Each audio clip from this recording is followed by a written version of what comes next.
Okay.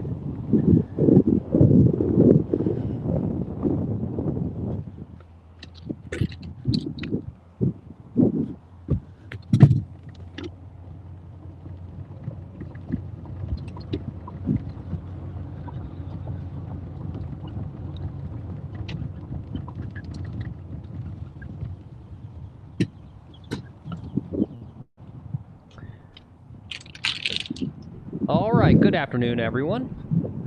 Welcome to the show. What's up, Iron Dog? Anyone else in chat? What's up? How's it going? Hey, what's up, Tim? Good to see you again. Well, guys, the starter said, you're going out right now. And we're like, hey, we don't start till 3 o'clock. He says, nuh-uh.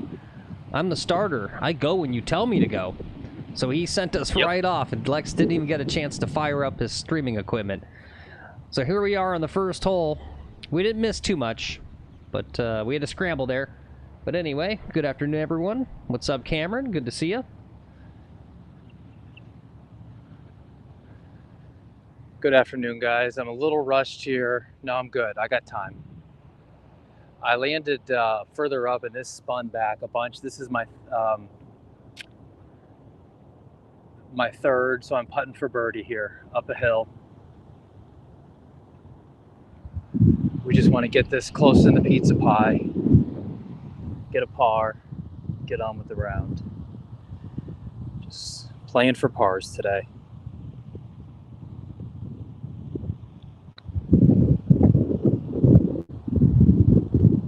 Sit, sit.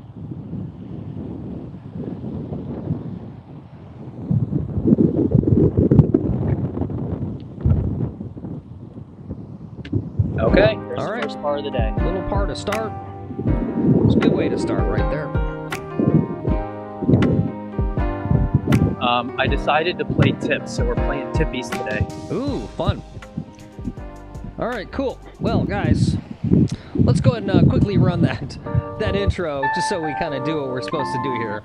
We'll do it nice and fast. It's McGolfin TV. You're watching Lex McGolfin. He's our golfer. I'm Phil McGolfin in the broadcast booth, giving you the live commentary. Live golf about 4 days a week.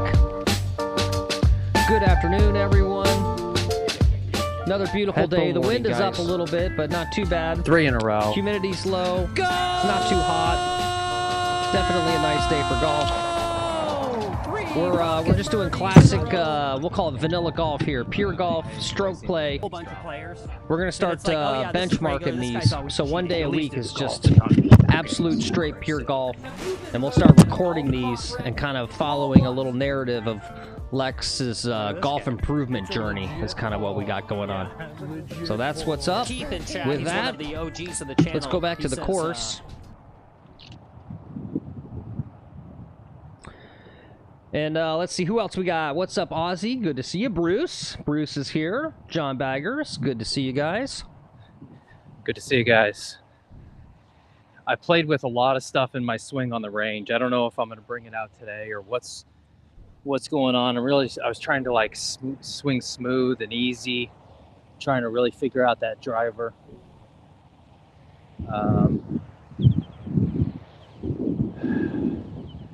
The wind is pushing with the hook, so if I slice it, it's okay. We kind of want to slice it here.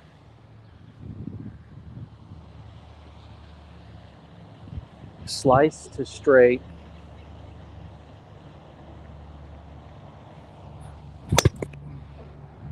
Okay, I chunked it, but it's okay. I'm a long way back. All right.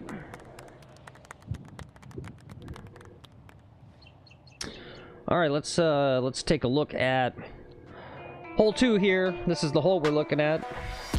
Little par 4 there. You know, honestly, chunking it's not the worst thing in the world. You take some of that distance off, and probably means you won't end up in all the trees out there, which is not fun on this hole. Hey, what's up, Golf Pro? Yeah, good call. Hey, Phil, the phone audio is pretty bad on my side today, by the way. Okay. Oh yeah, That okay was good, but if you're far away from that speakerphone, could be a thing. Yeah, let me Let me try the thing we talked about. Try Okay. to get it positioned as well as possible for you. Yeah, I mean, that sounds fabulous. Whatever you're doing now is great. Okay. Guys, thanks for coming along today. What's the poll question for this? Is what do we think Lex will shoot? Oh. What's your poll today, Phil? I kind of wanted it to be, did Rory McIlroy technically commit theft? That's what... Okay. Do you guys want that? Do you guys have an opinion? You know, what happened there on that practice round? We talked about it yesterday. I'm literally, like, watching it. I'm like, it's breaking my brain, that whole thing.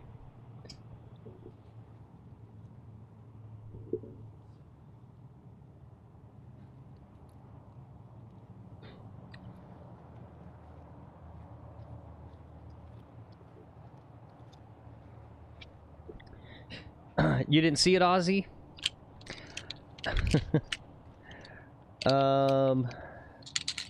Do I want to bring up the video again? Let's see if I can find it. I know, that's what's crazy, is how much they made the kid apologize. I just don't think it was that big of a deal. It's no different than shouting mashed potatoes. I think it's a little funnier, a little more new, better researched. It's a much better Yeah, good point. it's a much better roast and comment than Baba Booey. Yeah, the phone incident. All right. Well, John says, yeah, he was about to prompt a Rory poll. All right. How do I want to say it? Here, we'll just leave it simple.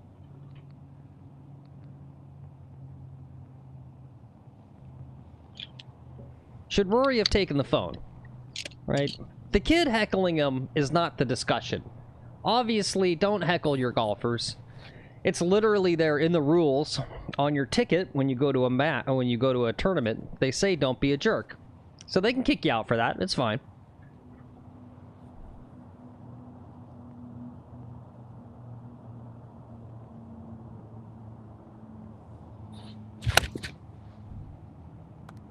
Little left. Okay. A little bit of a stubby shot. I got to practice swing. Why am I not practice swinging? Yeah, good call. You know, I practice swing on my chips, which I think is one of the reasons why my chipping has gotten so good, is I really work on visualizing that ball club connection before hitting. And I got to do that with these other clubs. Yeah, for All right, sure. we can slow down a little bit. I'm in front of this foursome. I got a nice foursome to block me today. And thanks for all the likes there, guys. Already got 12 likes on the stream. If you haven't liked the stream yet, we appreciate it. Thank you so much. Thanks for watching today. So basically, the backstory, real fast, was it was the practice round at the Players, and I believe it was the 18th hole, and Rory hit his drive into the water, and I don't even know how much of a heckle it was, or if maybe the kid just said it out loud, but he said something to the effect of, just like the 2011 Masters, and I get, right, the 2011 Masters, I think is what the kid said, and Yeah.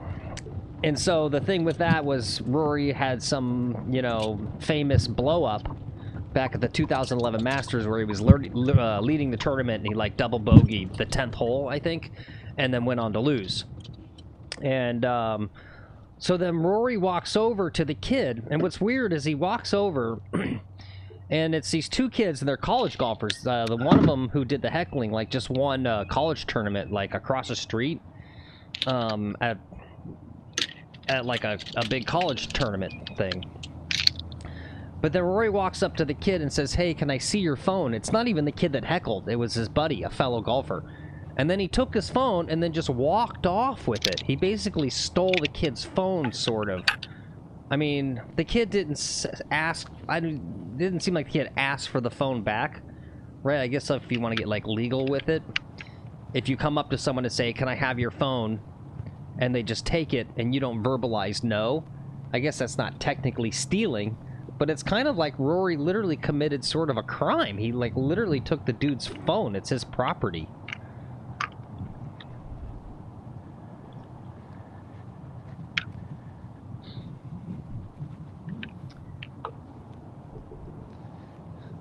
All right, 60-degree chip. I gotta land it about a foot on the green. Let it trickle out.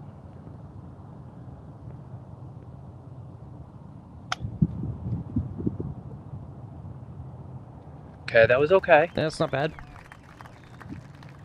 Little more gas than I needed, but it was kind of the right line. It probably landed at about here, and I needed to land it at about here. You have to use every inch of these greens out here.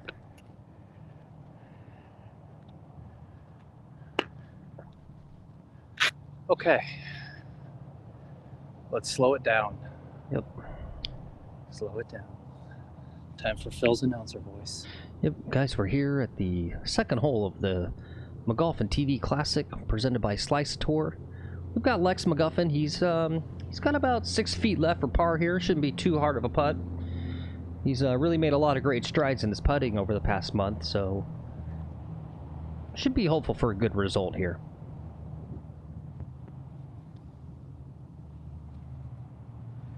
I'm going to aim about 2 balls outside of the cup. There's a little blade of grass I'm aiming at. Not enough. Damn it.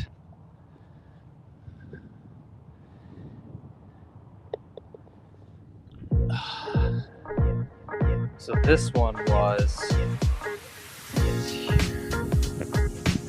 it was about 2 cups outright.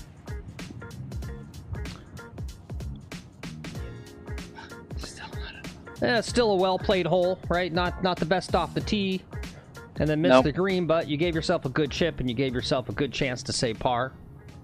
It's about, I think, the best you can expect. It was good limiting the damage there. Wow, yeah, look how much break that's got, huh? Crazy. Dude, like that was, you saw it roll from like here. Yeah. Right? No, I know. I keep saying that's the strat on this course, on these holes, is like, expect them to be going like 45 degrees in the opposite direction, if that makes sense, from whatever you started, right? Like, if the cup's in front of you, it's going to be literally going the other direction, parallel to you, or whatever. Yeah. As it goes in the cup. But, yeah, anyway. Yeah, perpendicular. From wherever I am, yes, it's going in the perpendicular side of the hole. Exactly, yeah. Yeah. Yeah, anyway, back to the Rory thing. That's tough to visualize. It is, yeah. Well, anyway, just to finish up the Rory thing, we won't talk about it too much, I suppose, but, yeah, he's definitely on one this week. Something's, another news outlet pointed out. You know what I noticed in that video? The kid was on his phone. He was looking down at his phone, right? He wasn't looking at Rory. He wasn't looking at the action. And if his friend just yelled something, right, like, you would be looking at the reaction. Like, the looking down at the phone thing seemed kind of weird to me. Yeah. It seems like weird human behavior in that setting. And if he knew, like, they were bad when Rory came up, I think the first thing you would have said would have been like, sorry for my friend,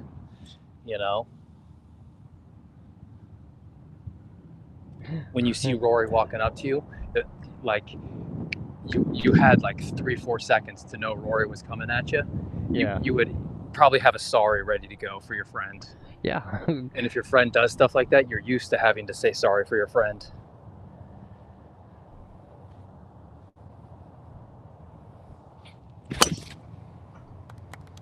Right down the middle. I hope it's not too much. I'm playing from the back tee, so it shouldn't be.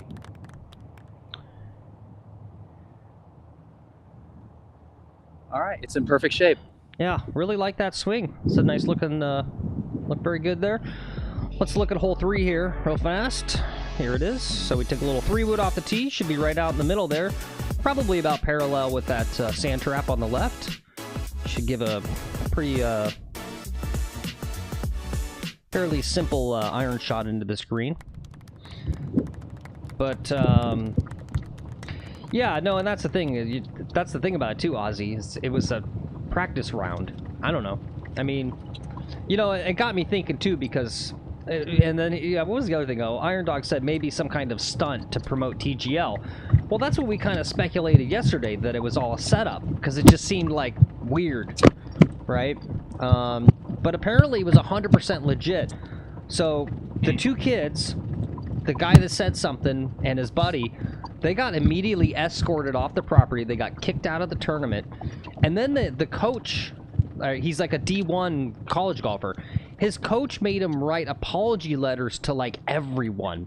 He, like, wrote an apology letter to Rory J. Monahan, like President Trump, like, not real, but they literally made him write, like, 4 different apology letters. Like, they made him write one to the, like, commissioner of college golf, too, for, like, misrepresenting, like, college golfers or whatever. Like, they came down on that kid hard. Yeah. So apparently it's 100% legit. Wow. I'm really surprised by that. Yeah.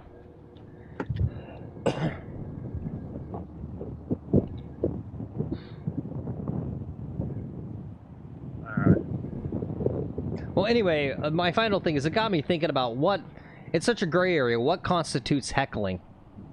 Right? So basically, they kicked him off the tournament because they've got rules, right? Like I said, it's like in your pamphlet, it's on your ticket. You're not allowed to heckle. You're not allowed to disrupt play, heckle, blah, blah, blah.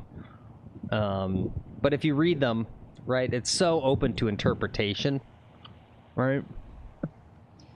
It's whatever they deem. If they say you're out, you know? Yeah. Well, there you go. It's F around and find out, I think. And that's true of most events in most places. If you're in something, right, you got to abide by the rules. You come to the country club here and you got to tuck in your shirt and keep it tucked in, or else they're going to say, Mr. McGolfin, you tuck in your shirt, please?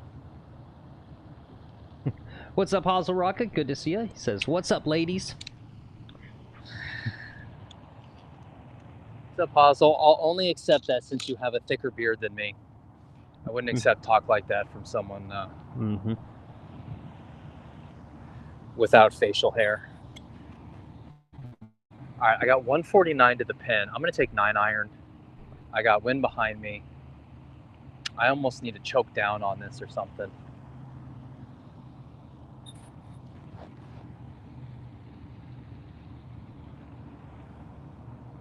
I'm choking down a little bit on it. Aim out to the right.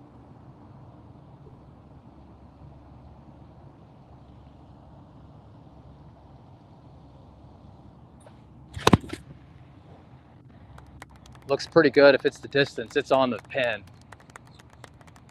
Oh, it was on the pin. It got a little bit of a weird kick, but I landed that thing nice right on the pin. All right, well, we're on into good birdie opportunity. Get that stroke you lost right back. Stay even. Yep. If there was a shot tracer, you guys would be like, oh, ooh, go in the hole. Just like how I go, ooh, go in the hole. Horse said it right before you hit. He said, go right at the pin, kid. And he said, see? And you got a nice from Cameron and a nice from Aussie, too. Thanks, guys. That was it's a tucked pin. I didn't have much green to work with. Choking down on that 9-iron and swinging confidently and swinging full was the right play. I'm glad I don't have my head fully up my butt yet, and I'm kind of talking shots out and taking a little bit more time on them. You'll see me carrying my sand bottle but not doing anything with it. Just ignore all that, okay? I'm out of sand, but I got to keep up appearances. Very nice. I believe. So remind me. Yeah. Remind me to get sand, Phil. I believe I've got a nice amateur tip related to that.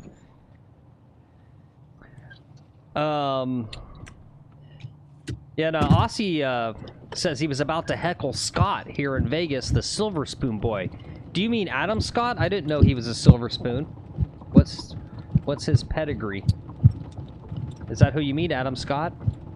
That's the other, see, and this is where you get,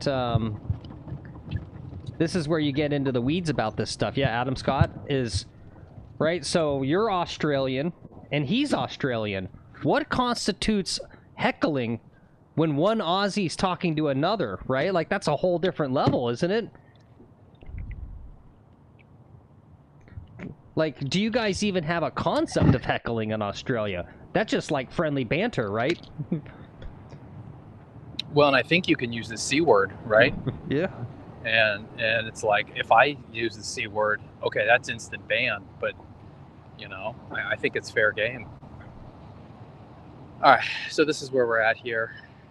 It was even closer than this. It kicked right away from the hole. Try to see where my divot is. I don't see it. I wonder if I hit the pin.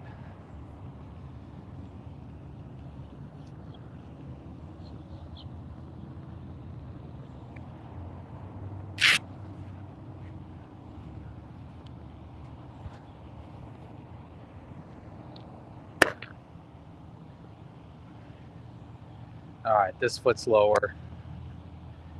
That foot's lower. That could be like a 2 or a 3.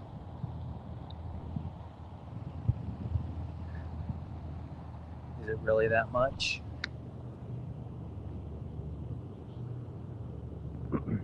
Let's give it a go. And I'm going to ask your question, Tim, as soon as he finishes the hole.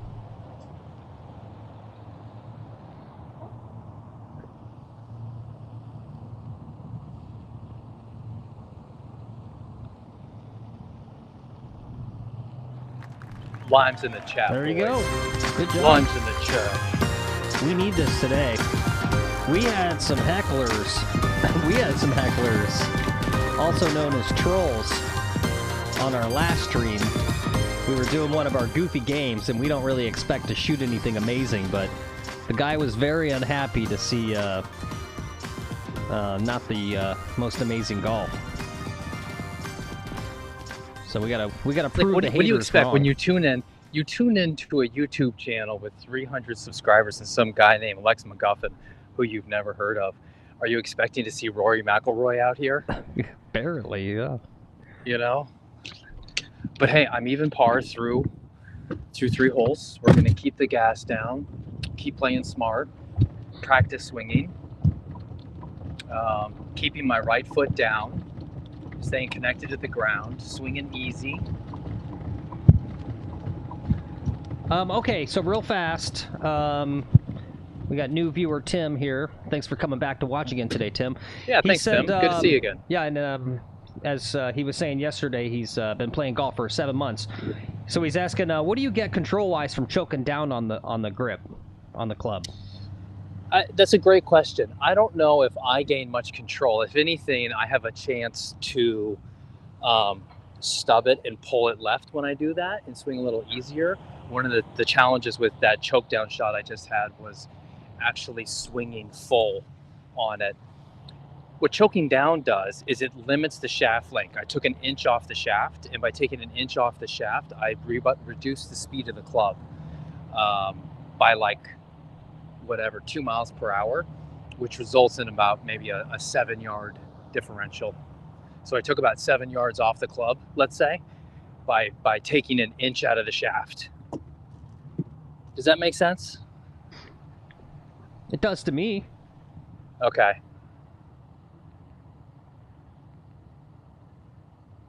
All right, 153.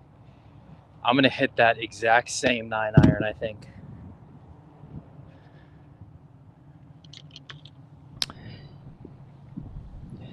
Yep, and I can say for myself, I had kind of a little unlock a while back where I just got frustrated with my posture because I have off-the-shelf clubs, which are generally, you know, built for someone about, what do you say, 5'10" to 6 foot, and I'm like literally 5'5". So I started choking down as a rule on everything to artificially make the club lengths more closer to what they would be if I wouldn't got fitted. So I choke down all the time.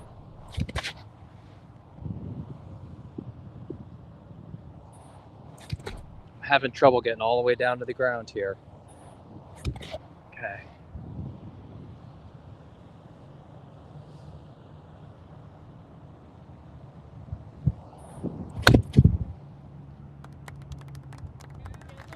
It's going a little left of the pin.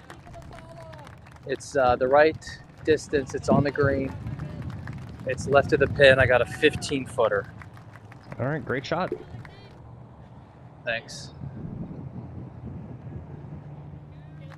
Whoops. All right, let's take a look at hole 4 real fast. It's par 3. Looks like he had a good shot there. He's just to the left of the pin. Says he's got about 15 feet for birdie. Can we get 2 birdies in a row?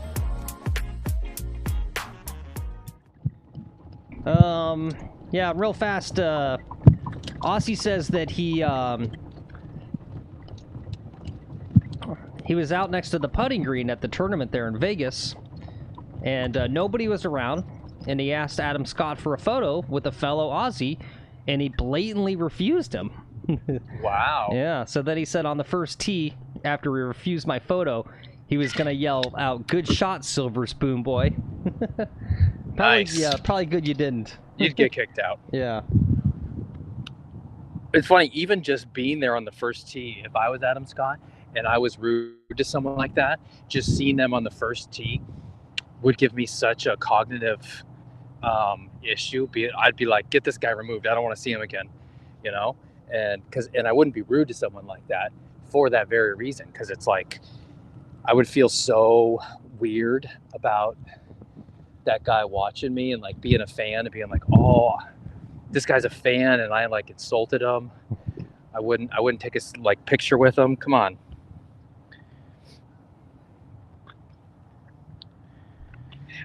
That was one thing at the Creator Classic that you saw Grant Horvat do really well, was shake everyone's hands, and some of the other ones didn't.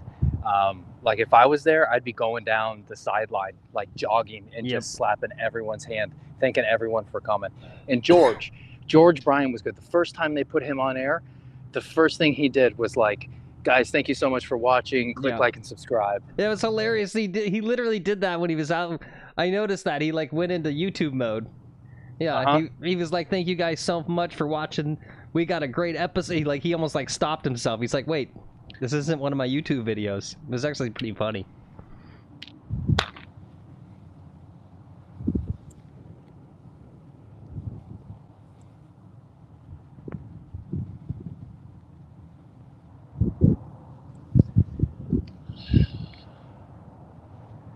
Am I allowed to have caddy help here?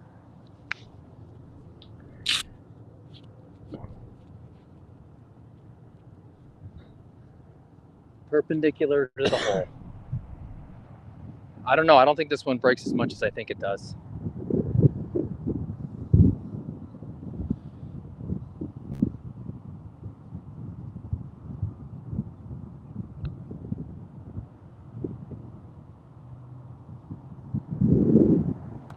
Yep, it's a good putt. Okay. Though. Yep. Good putt, good speed. That's what we want. Good three. Just a little tap in for par. Yep. That's exactly what we want. Boring golf. Welcome to boring golf today, guys.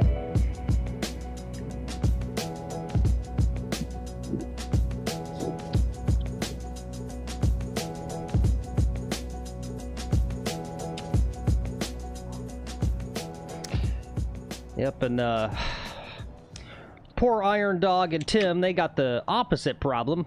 They're saying they're 6'5" and 6'2" with off-the-shelf clubs. Yep. Yeah, that's woof. 6'5" with off-the-shelf clubs is real hard. You're going to be so bent over, and have such like a two-piece swing. If I was that tall, I would go to one-length clubs.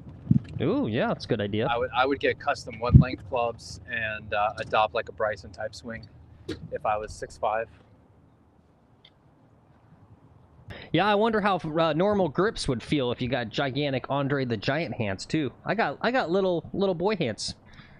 I could I would have been good to, you know, be doing aircraft and bomb making parts in World War II. Yeah. So like grips seem normal to me, but. And what's up, Keith? Sorry I missed you there. We got Keith in chat as well. Afternoon. Keith, welcome. Thanks for coming along. Thanks for all the support, guys. Keith sent us a song. He made a song on AI earlier today. I believe it's called Four in the Fairway. And really good song. I enjoyed it quite a lot. So thank you, Keith, for that.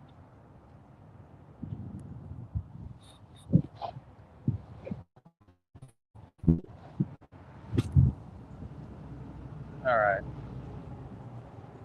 What kind of spin do you need to put on this? Let's think about this. You need to keep it out of the water. It's okay to slice it a little bit. We're going to aim left and just keep this as safe as possible.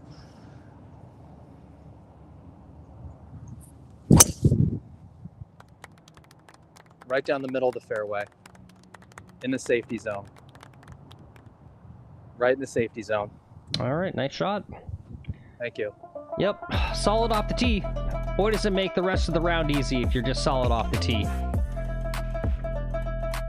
Nothing more stressful than just like literally every freaking hole. Be like, okay, well, I'm hitting out of the you-know-what, or I'm taking a drop, or...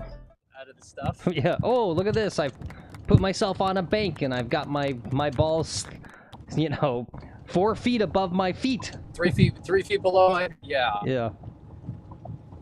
Dude, on Wednesday, when I was playing with my old boys in the men's league, this one guy, he had the ball, and he was fit, but he's still like 70 something. He had the ball so far below his feet. It must have been 2 feet below his feet on a bank, you know, and we were all sitting there just like, dude, take a drop. And this guy's like, no, we're hitting this. And he pulled it off. I thought for sure this guy was going in the water. And I was going to have to fish an 80-year-old man out of the water as the young guy in the group. Yeah, me with the gray beard. I'm the young guy. I do all the search and recovery missions when someone goes in the drink or someone falls down. Yeah, it was a condition. You guys had this experience yet in any of your jobs where, because you're like quote unquote in the position of authority, they make you take the training on doing the little like defibrillators? Like I had to do that for a job once. They literally made me learn the defibrillator, and because it's like a job, like they don't really, it's like you do an online like training course thing. And like I walked away and I retained none of the info, didn't know how to work the damn thing. And it's like on me to like step in if some old person has a heart attack or whatever. And I was just like, screw that. I am not, this is not what I signed up for. Should not be expected to save lives. That's what they did to Lex though, when he signed up for his private club. They're like, so you're the youngest member we have. You're gonna have to take the, what is it, AED? Is that the name of it? Yeah. Like, you're gonna have to be part of the volunteer, you know, first responder paramedics. It's CPR certified. I keep an EpiPen with me and Band-Aids. Dude, I do keep Band-Aids. I've had to give that stuff out. Band-Aids, aspirin. You never know when some aspirin's gonna save someone's life. All right, I'm hitting my 7-iron. This is the club that's a little wobbly. There's just a little bit of unnatural give here. I'm aiming for the center of the green.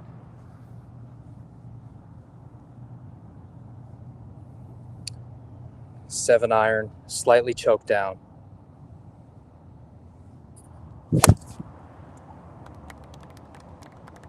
It's going green, right towards my target. I landed on the green. I've got a putt. It's above the hole, so it's not great, but I'm on the green. Yeah, it's a tough hole if you're not super close. Elevated green, really, really fast for Florida. You're hitting a Yeah, 7 I think iron. the strategy is I just get pars. It's no big deal, right? And I wait for a par 5 or something. Yep. Maybe one of these par 3s, I knock something close. You know, we just kind of have to just grind and grind and grind out pars all day today, probably to shoot a good score. Hopefully get something in the 70s today, you know? Yeah, yep. Be nice to see. Orion has maybe the dumbest question ever. He says, Awesome. Phil, if you could make your driver sound like a lightsaber, would you do it? Yes! Yes, that's the easiest answer I could ever give. Every day of the week, every moment. I'm gonna be working on that, actually. Which one? Like classic Luke Skywalker or more like Darth Maul? I don't know. And I already know how you do it, Orion. Luke Skywalker guy. You know, there's those really expensive lightsabers they sell online, some of those like specialty companies, and they just got they got the little microchip and the sound in there. You could totally rip it out of one of those and then install it into your grip. I'm surprised no one's done that yet. That's a great freaking idea, though. What is it again? I might do it. So, you know, there's like the Ultra Sabers, those really expensive, like aluminum, stainless steel, expensive lightsabers. Yeah. So they've got the little, and you'll know the name, it's on a microchip. It's a circuit board, right? With the, and the sound. Yep. And they're you want that in the golf club? They're pretty good because they have like a lot of them have like an accelerometer or whatever, so that it makes the swooping sound when it knows that there's motion, and it's also got like a impact, so when it so the Star Wars impacts on a lightsaber, you can actually have that when you hit the ball. Can you imagine that? Done and done. Pull out your driver. Like every 8-year-old golfer, you would be the coolest dude on the planet.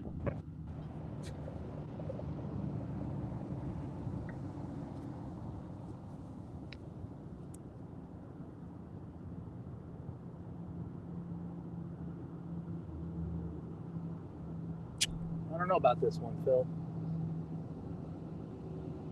It's just a lot downhill. I don't know how much it breaks. I don't think it breaks a lot.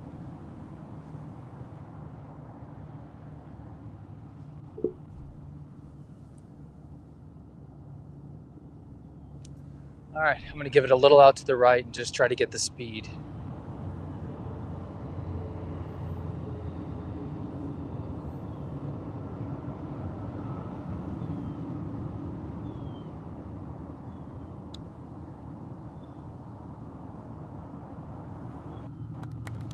Well, that's good. So you did what Aussie wanted.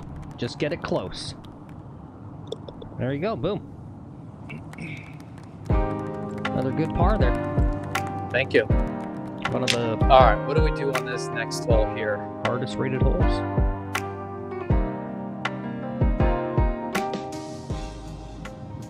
I don't know that I flirt with driver.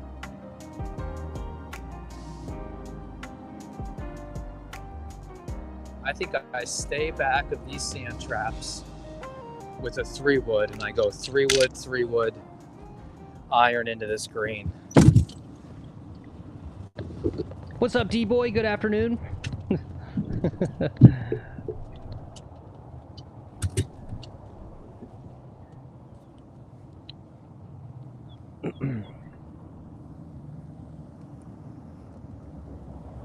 Can someone TLDR it in chat?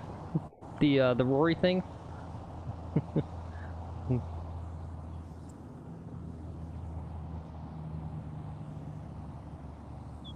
You gotta go look it up, D-boy. There's actually what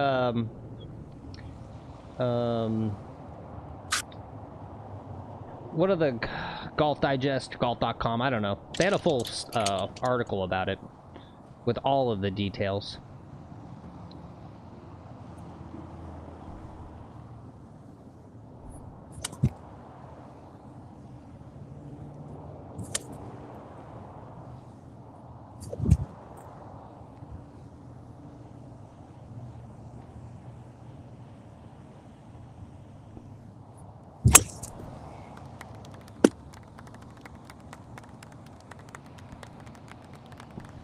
Sliced out right. Yep.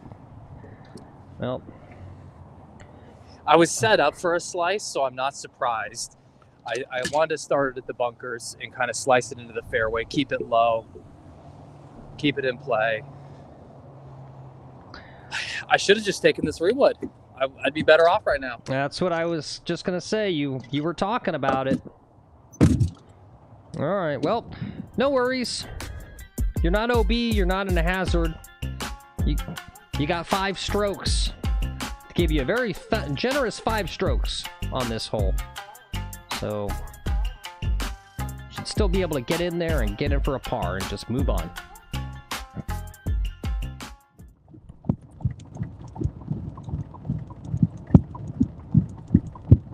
Hey, what's up, T? He says, hey, fellas.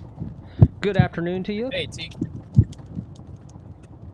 I needed you to just pull driver out of my hand here a second ago. That's probably like the thing you do most as a caddy. Is just go, nope, put the driver away, son.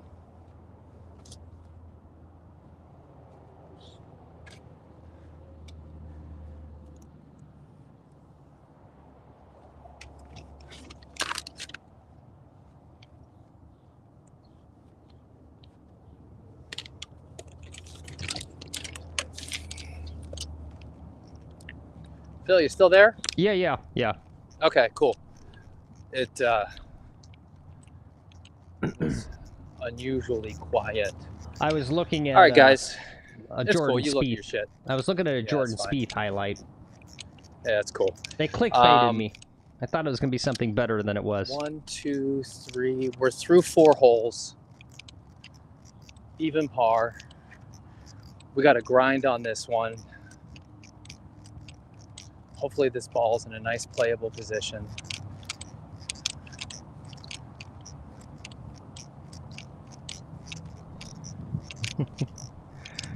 Good. T says, Lex, Yep. when they do the Creator Classic at Paynes Valley, he's got you on. He's got your bag, brother. Thank you, sir. Yep. And Tim says, if there's a Creator Classic at Paynes Valley, he's there. He says it's close to where he lives.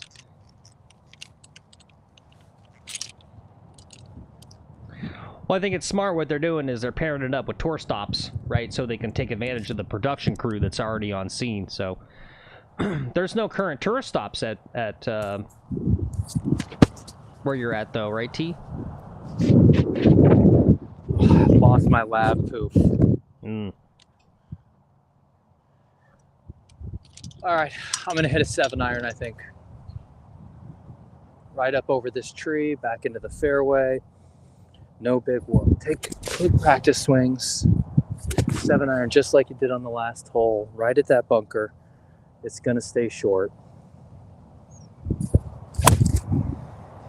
I sliced it. It's not looking great. Okay.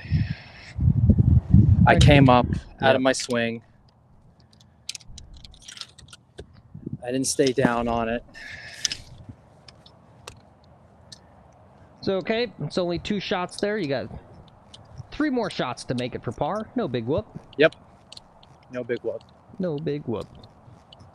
I got a backup lav poof I can put on. No big whoop. Order some more of those. No big whoop. Guys, what do you think each show ends up costing me when I do these? If I divide the cost per round of the golf, this lav poof I just lost on my chest, you can see it's gone there. Hopefully it's back at the golf cart. Each one. Data. I think we spend like, I don't want to discuss it. Yeah. Just focus on golf. Yep, all those max flies. Yep. All those max flies. Yeah, whoever wrote that in chat, thank you for that. Yeah, it was D-boy. I just ordered a new box. $109 for the max flies, guys. $109 for 48 balls for max fly. You cannot beat it. Keith, can you put a link in chat? I think you should be able to post links. I'd be curious to see that without having to troll around the internet to see what you're talking about.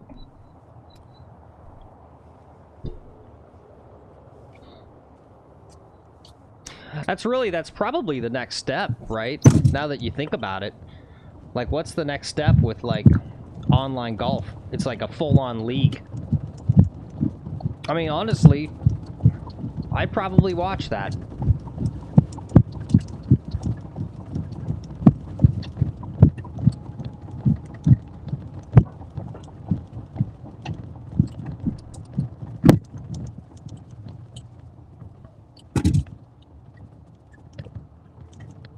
What kind of full-on golf league we talking?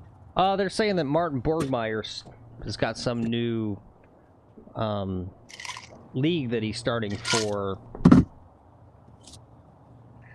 first match of the new YouTube Golf League, People's League. Oh, that's fun. Is that Random Golf Clubs thing? Is this an actual thing, or is this going to be like a one-off? Is this just a video? I don't see, Oh, at People's League Golf. Let's go to this. Let's go to their... Oh, I think I've seen this channel before.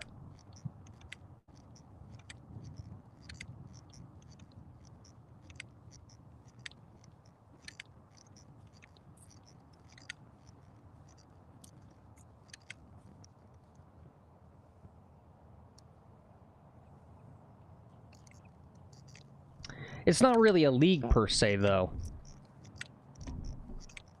Right? It's more like just, it's like a marketing brand to create content. I mean, I'm sure it's a league in a sense, but, right? Like, they signed up specific creators, right? It's a closed shop, if you will, in a sense. I mean, I don't know how else you would not do it that way, but if you know what I mean.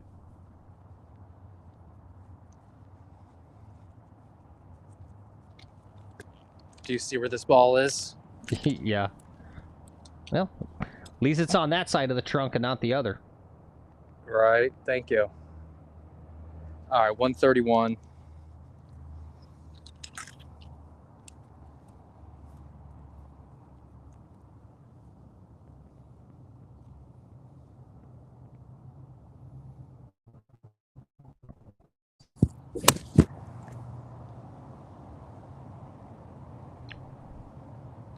Okay, we're just short of the green. We got a chip up.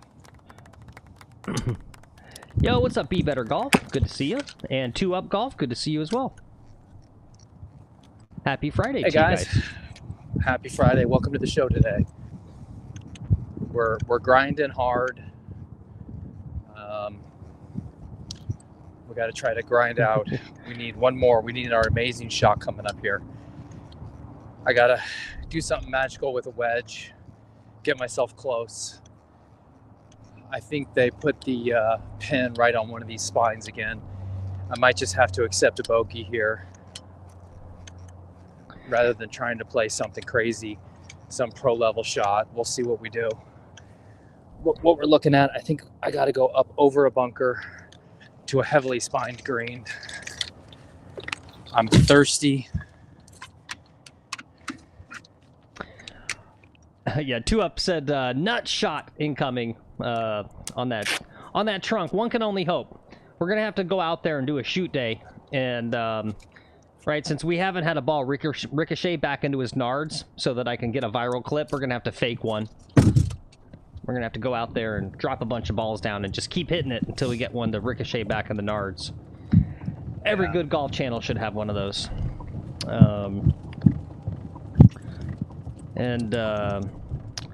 If you want to give another recap for anyone else that's also still wondering, 2 Up was wondering, how did your club championship go? Yeah. I made it through the qualifier by the skin of my teeth. I was down going into the last hole. I was down a stroke or two, and I birdied the last hole. I chipped in out of the bunker to birdie the last hole, and that tied me up for last place in the qualifier.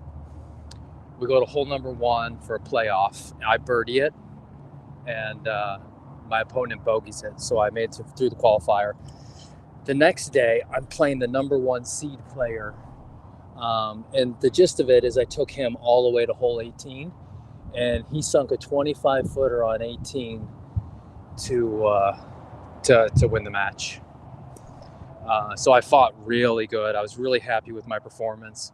Other people were happy with my performance. So all in all, it was a really great round, great event. Oh my God, this is hard. Yeah, what are we doing here? How much room is over there past the like? Yeah, how much room's over there? To the pin, yeah. It's about a yard. Oh my gosh. Yeah. Huh.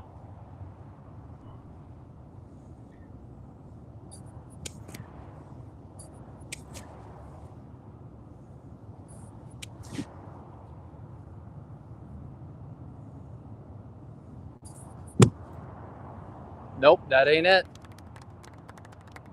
It's right on the top of the crest. Thankfully, I didn't go in the bunker. Okay. I mean, honestly, not a bad spot to be. Like, if it was me, I'd literally chip it up to that fat part of the green and just accept like a 40-foot putt. Yeah, and then it's a 2-putt. Yep. This, I got a chance for chipping in for par.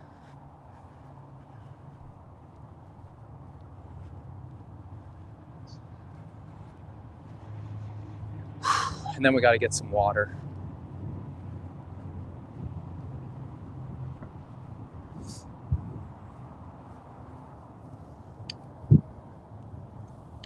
Yeah, honestly, I take the shot. I love these little types of putts right here.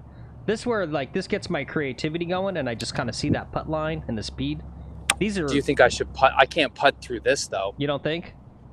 No. Oh, okay. Yeah, it's too it's fluffy, so bumpy. too uneven.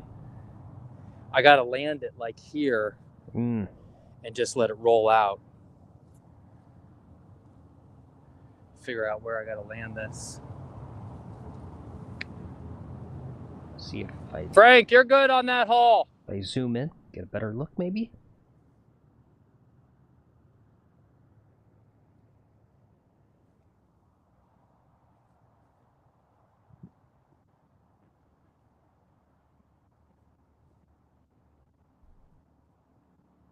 Okay, not sure what that guy's doing. Thank you, Iron Dog. All right, let's walk this back from where it's got to go. It's going to drop in here. So from here, it's going to walk back up here, up here, up here, up here. I got to land it here. Where was that spot again? Did I just say here? That's what you said about, yeah. It seems crazy to me, but... Maybe here. Camera's hard to tell depth.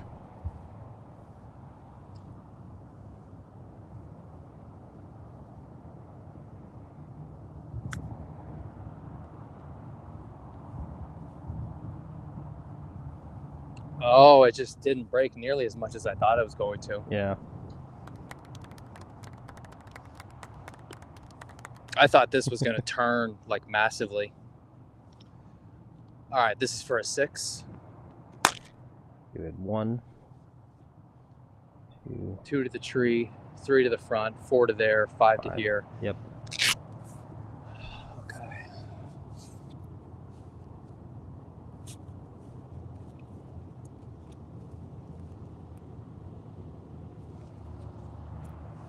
I think it's right edge.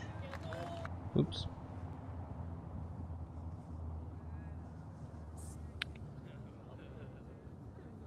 Okay, just trust it, right edge. Let's give it a go. You don't win if you don't play.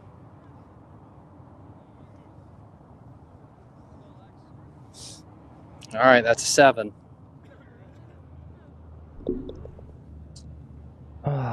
Hate to do it. Okay, we got a lot of golf left.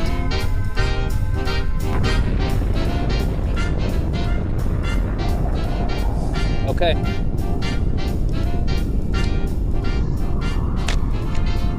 I don't think we talk enough about the pin placements out here. And this one wasn't as brutal as some of them, but Yeah.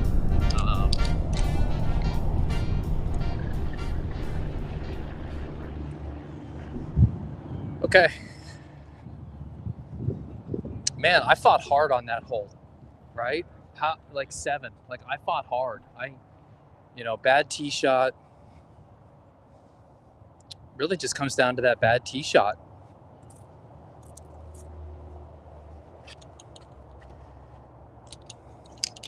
Where's that golf channel? Trouble Off the Tee. That's a name I haven't seen yet of all like the channels I've scoured. Trouble Off the Tee. That'd be the name of my channel. Phil, I think I'm leaving you. I'm gonna start a new channel. Okay, sounds good. I'm gonna rebrand. Lex. Yeah. Lex McGolfin Golfs. Okay, I'm gonna rebrand to Slicer Sluts. Oh. Ooh.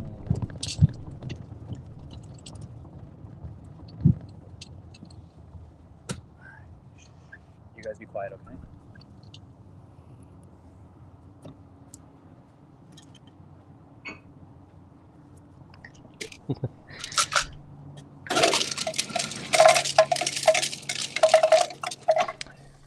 D-Boy says it's gonna be Lex and Shank. Oh, hey gang, it's your old pal Shank. Thanks for watching McGolfin TV. Now hit your stinking ball.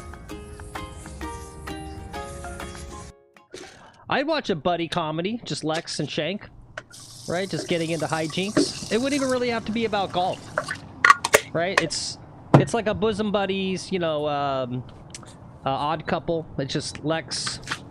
The story would be like Lex gets divorced and he's got to live in an apartment with Shank. Right? Show writes itself. They go on double dates. Right, and Shank's always got like the super hot model, and then he makes Lex go on the blind date with the girl's friend, and she's like, really ugly or whatever.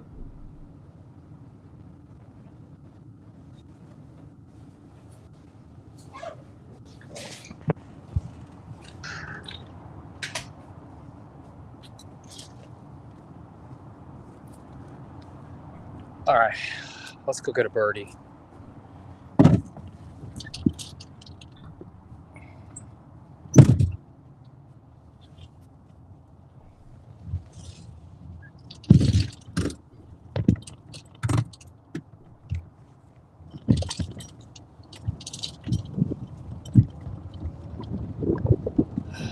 Just get a par. All you need is a par.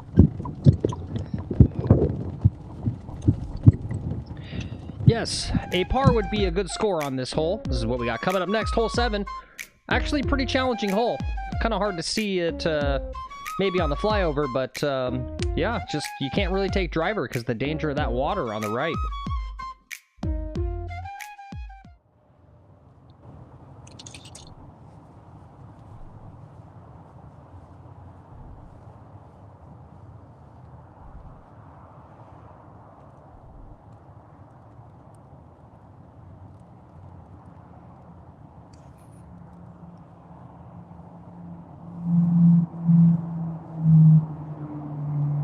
Can you hear all that turnpike noise? Yep.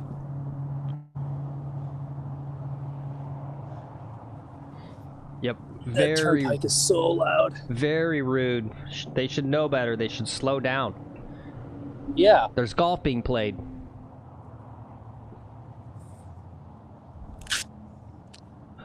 So they don't let you heckle. Maybe there should be a tournament where heckling is encouraged. That's the theme. I think that's called the Waste Management Open. Yeah. Well, see, I was thinking about that. Like, is there heckling there? I don't know. Yeah.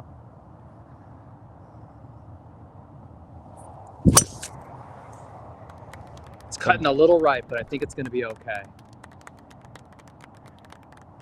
Bounce, bounce. I think we're okay. All right.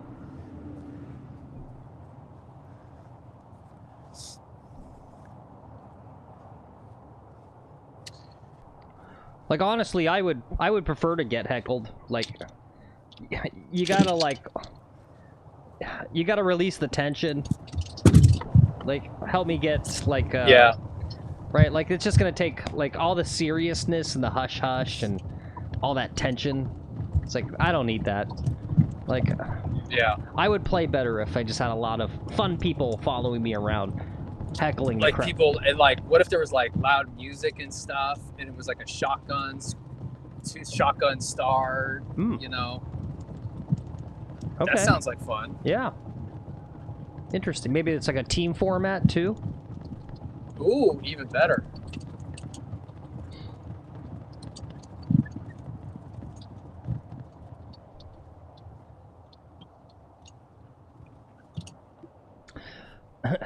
It's too bad we can't do the rest of that little bit about, ooh, and you get to wear shorts. I think it's pretty funny that, and I guess good on Live Golf for taking some smart approaches to feedback. I clearly wasn't the only one that said, yeah, you know, I kind of like what you guys are doing, but, like, the shorts has got to go. Like, I do not want to see Phil Mickelson's legs. I don't want to see a 40-plus-year-old guy's legs. And so they got rid of the shorts. What are you saying about me, Phil? Yeah, I prefer it when you wear pants. Yeah. No, I don't know. Okay.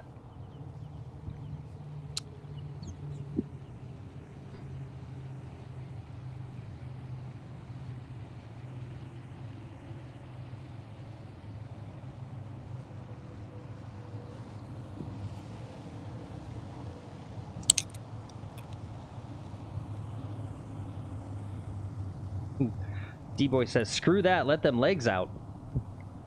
Let them legs out. Did they really get rid of the pants, no pants thing? Yeah, they went back on that. Oh. Or no shorts, yeah. No shorts, huh? Yeah. No, I don't know, it's weird. There's only like 2 dudes. Like, I can deal with Bryson's legs. I don't know, it's just like, if you saw Sergio, he's got like, I don't know if it's because he's like European, but he's got like, he's in all black, and then he's got like black socks that aren't even like ankle socks. They like go up his ankles. You know, he looks like your dad, you know?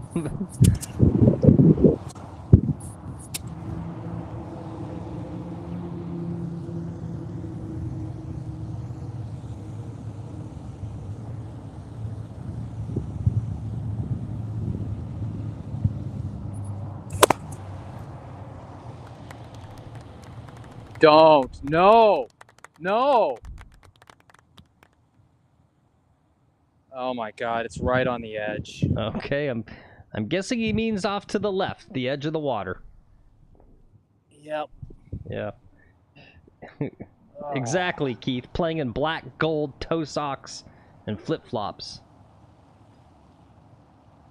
Yeah, no, I feel for him. I mean, I'm sure that's why they did the shorts on Live Golf, because, you know, I'd say you're out there in the hot in the sun, you would prefer to wear shorts, but I don't know, you got to make some allowances for it being an entertainment product, and it was the one thing. It's more professional. It's I don't more know, professional wearing pants. Like, the big thing that people complain about, you'll see it constantly on Twitter, is the music in the background.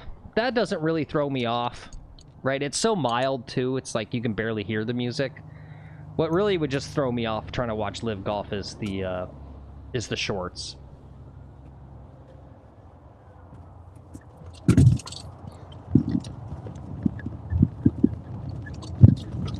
I know you This guys hole can sneak up on me. D-Boy's like, doesn't really notice legs much unless they're attractive women. I know, you're thinking, why, Phil, why are you looking at these dudes' legs so much? What does that say? Maybe this is your problem.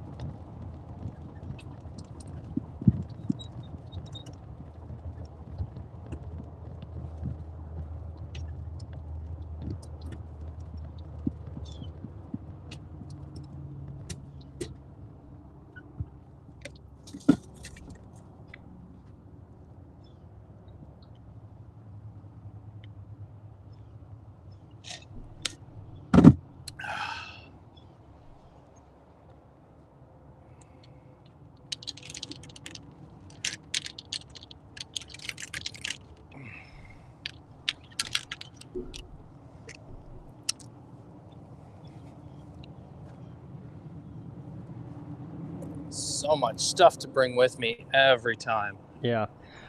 I like how you've broken down on the cart path only, and you're starting to bring your whole entire bag a lot. Yeah. No one's commented on that, but I did notice. It when I don't know what I'm dealing with, right? It's Yep. normally like I can kind of get away with bringing a 3-wood and a 7-iron, but when you just don't know what you're dealing with, it's good to have options. I am kind of surprised though Right. that we're literally halfway through March, January, February, March, and still cart path only out here. I'm surprised. Yeah.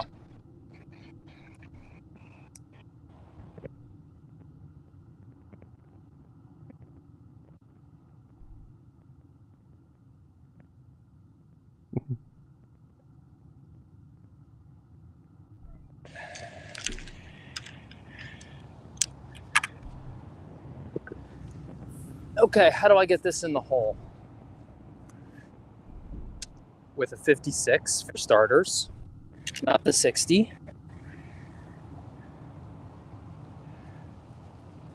No, if I fly this all the way there with the 56, it's going to run too far. It is the 60.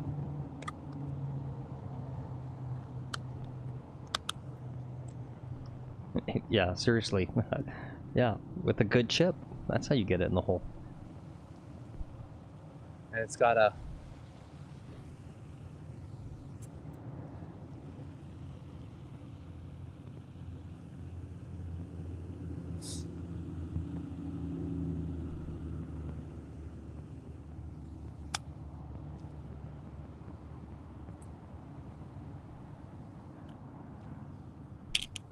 that wasn't terrible.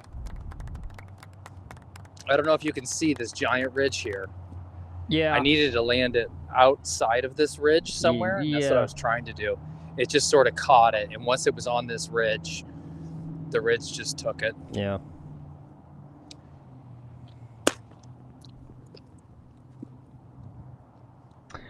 Well, it looks like you gave yourself a...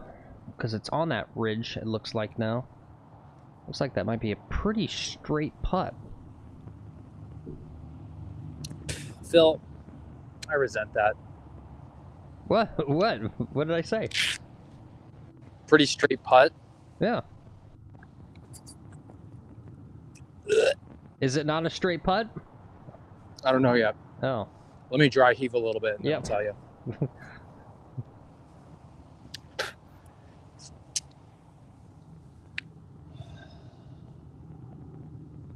No, it's kind of a double breaker.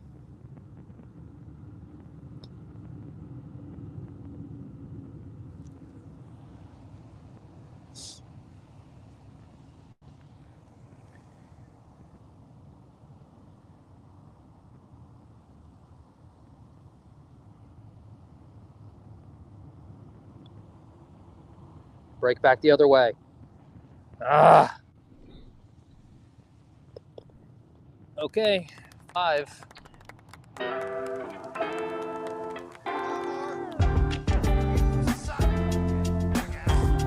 Okay, no more. No more. Still with me, Phil? Yep. Okay, Yep. I hear you. The audio isolation is pretty good, but sometimes I have to bring that phone with me, and I worry that I butt hang up. Gotcha.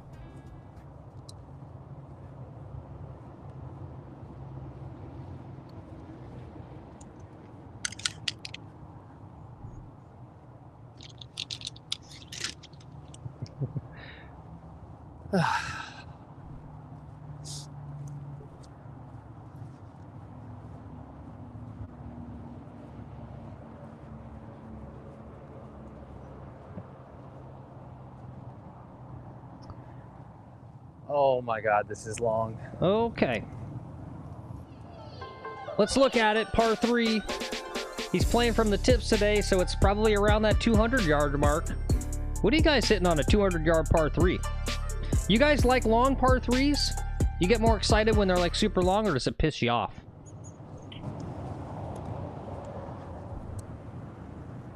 Yep. John says, LMAO, he's here for heaving on long putts. Yeah. Yeah. That's how much the golf means to him. He's so... It means so much to him, he's like literally having a panic attack and dry heaving. Yes. It's not the vape pen. And the Zen in his mouth. It might be the Zen in my mouth. Yeah. It's the flavor of it. It wasn't a very good flavor. I'm going to try to switch to cinnamon. All right. Iron Dog says long par threes piss him off. Tim says he likes a 130 to 150. See, I'm kind of weird. Tim says 200 means I'm missing the shit out of that green. Yeah, I don't know. Like, shorter ones scare me because it's that thing about, like, a severe chunk or a crazy blade with an iron versus, like having the long par 3, I can now, like, do a little, like, chip with my 3 hybrid. It, like, feels safer to me for some reason. I don't know. Yeah, just iron shots off the tee, like, scare me. Yeah, there you go, Curfew. I'm with you. 7 wood for 200 yards. Yeah, I don't know. That just feels safer.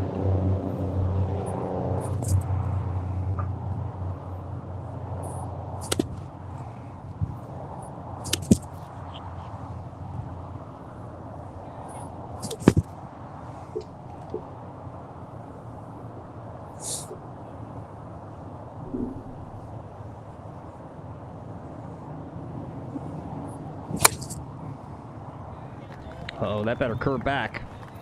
No, that's fucking... It's amazing. Is it? Yeah, it might be too long. It might be in the back bunker. Okay. But it was a good looking ball. Well struck, 5-iron.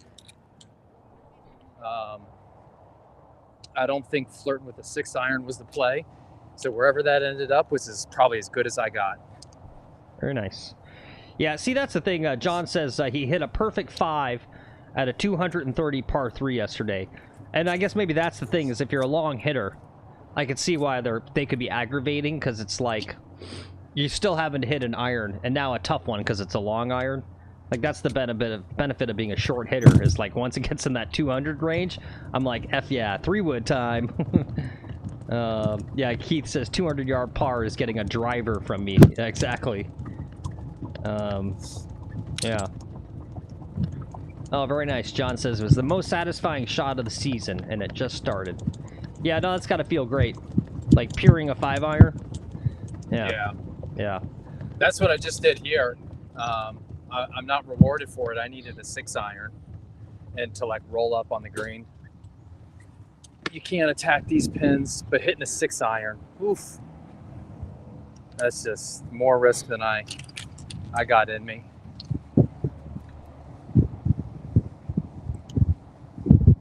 So I think I'm in the back bunker.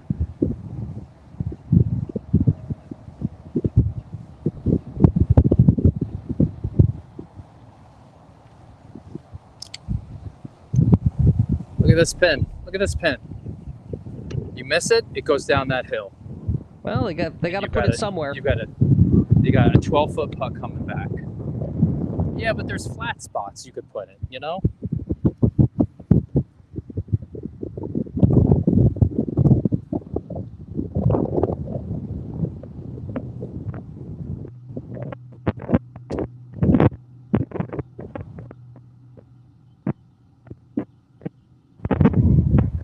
All right.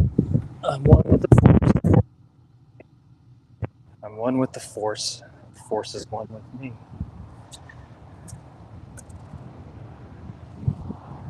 I'm one with the force. The force is one with me.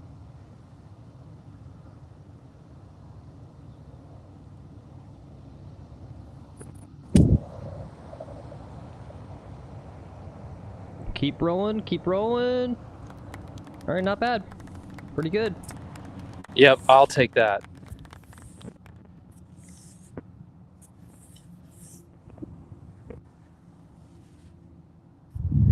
Are you still doing lob wedge? Yep. Yeah, interesting. This guy switched to doing lob wedges out of the bunkers.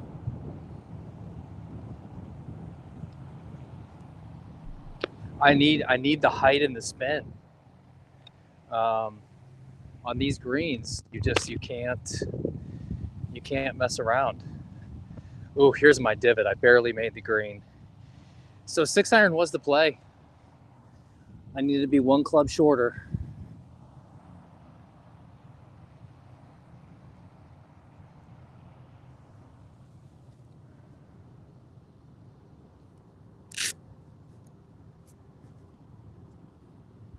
Quit thinking about that.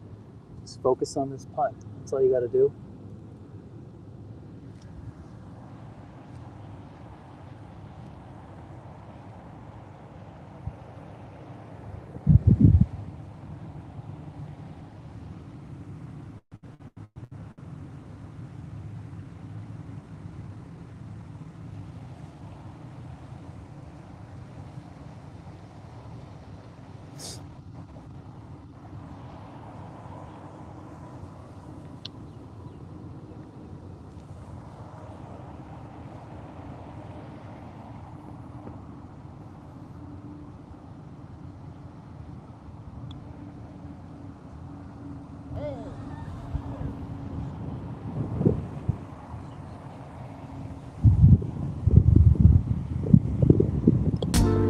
That's a 4. Yep, no worries.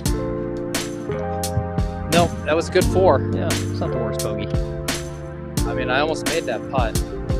What do you think on the make percentage on this, right? Do you think you would have made this? No. I mean, maybe. I'd say 1 out of every 3 tries, maybe. Yeah. Yeah, 30%. Yeah. It was just straighter than I thought. Yeah. I gave it just a smidge too much break.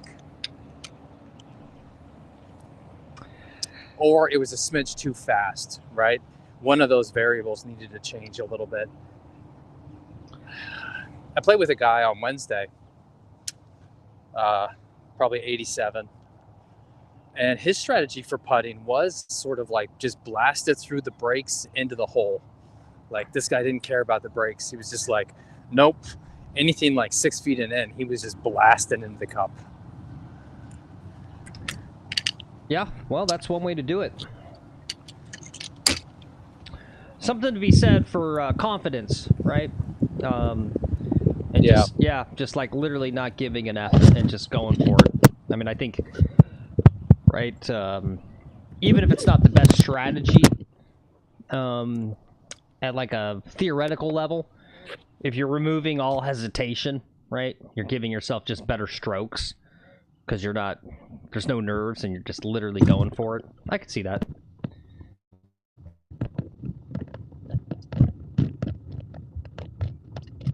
Well, I really wanted some more shots going into this hole because this one. Something's up with that microphone.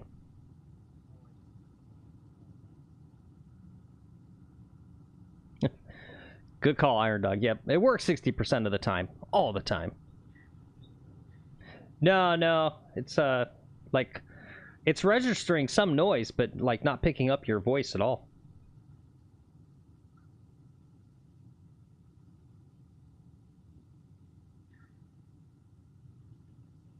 All right, cool.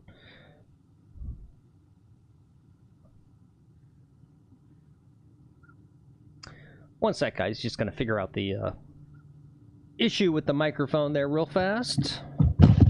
Oop, now we're getting something.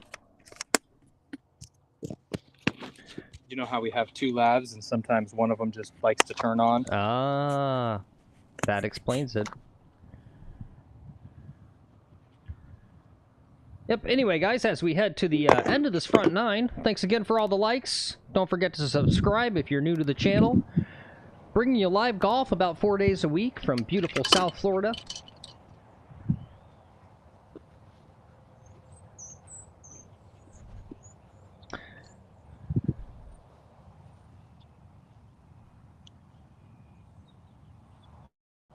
All right, this hole's 500 yards. Well, let's go ahead and, while you're getting ready there, putting your glove on, let's look at the flyover. Par 4. Yep, don't look at that yardage there. They redesigned it and lengthened this hole. And so from the tips, it's about a 500-yard par 4. You better have some gas in the tank on this one if you want to get there in 2.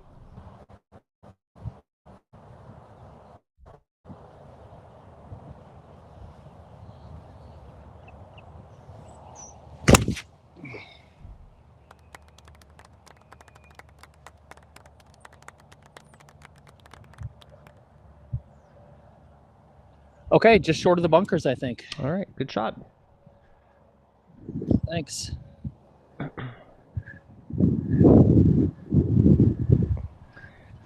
And I did close down our front 9 polls. 76% of you said that Rory should have taken the phone. You guys are crazy. I don't think he should have taken that kid's phone. If I was that kid, I would have messed with him and pressed charges. Yeah.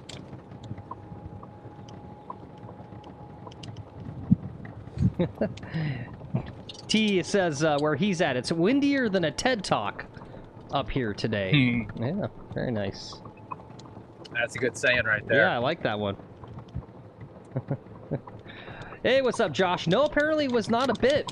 There's a whole article about it, Josh. They made the kid, that college golfer, they made him wrote like 3 apology letters. He had to write an apology letter to Rory. They made him write an apology letter to Jay Monahan. They made him write an apology letter to, like, the head of, like, college golf for, like, the country. They kicked him out of the tournament, him and his buddy. It was actually his buddy's phone that got taken. It wasn't the actual kid that said anything. They kicked them both off the course, like, immediately. And, like, the kid's in trouble. Yeah, still talking about Rory, yeah. It's a pretty funny roast. I mean, really, yeah, the kid should get rewarded for having such deep golf knowledge. Who remembers what Rory did in the 2011 Masters? Rory does. Yeah, apparently. All right, I've got no stance here. 188. We're not going to make 188. That's a good point, Ozzy. It really is. You got to be careful about how you handle those things. Yeah, he is running the risk. Ozzy said now more guys will heckle Rory. And that's how that works, right? If you let someone get under your skin, it tells all the other trolls out in the world, like, oh, here's a guy, target.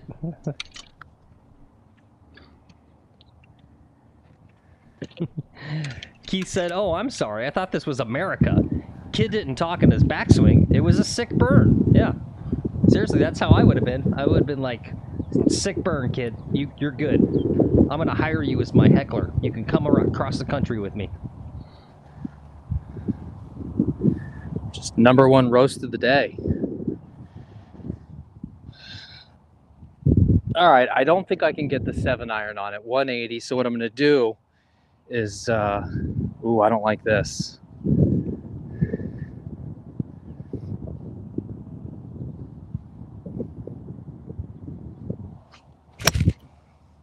That's OB.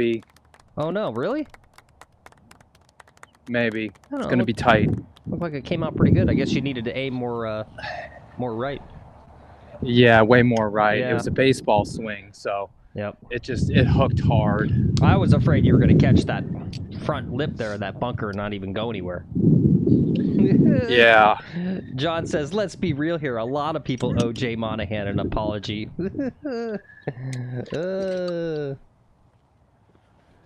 You damn tour bots. sympathizers. Yeah, tour bots, dude. Ban them. You tour bots. You ban that guy already. Yeah. Yep, you're getting banned for that. I know we need the viewers, but do we really need him?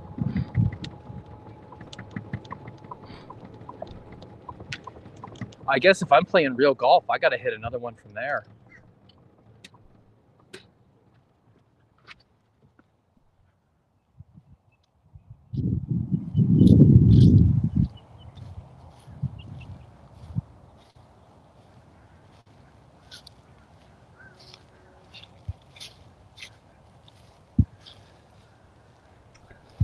Oh, yeah, I saw that, Ozzy. There's no way that's real. What is it he's Tiger's like dating some dude's wife or something.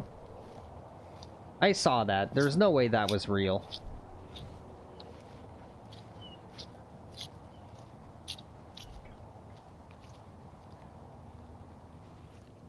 Oh, that's right.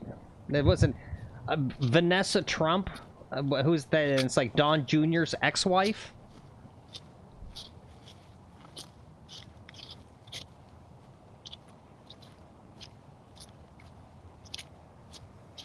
Yeah. I mean, alright, well, whatever. I mean, who cares? I don't know. Maybe it is real.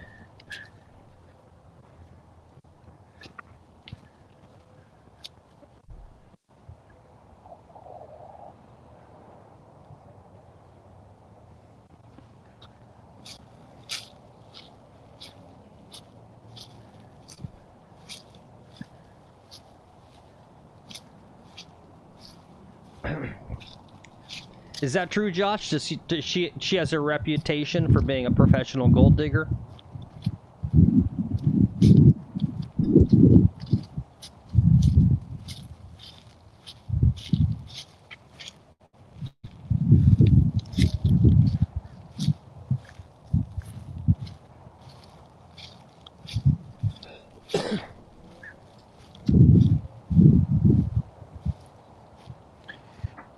I don't know that it's out of bounds, but I'm just not finding it here. Yeah, he is Tiger's dating a rare Trump. Yeah. It is a rare one. I think I got to go back.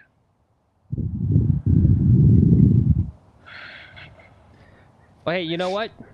You got to hand it to Tiger. At least it's not Kai Trump, the daughter, who's like 18, right? Good on Tiger. You don't see him doing getting in trouble like you know, Leonardo DiCaprio or some of these other mega stars dating ladies like 30 years younger than him.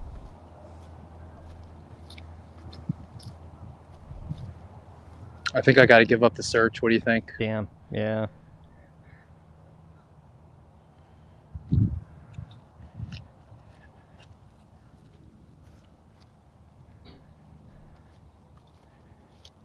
I mean, I know it came through here, and I don't see it in these people's backyard.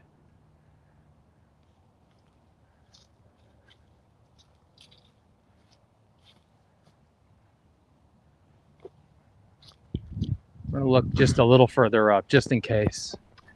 It wasn't this far up though. It was back. It was here. All right. We got to go back to the scene of the crime. All right.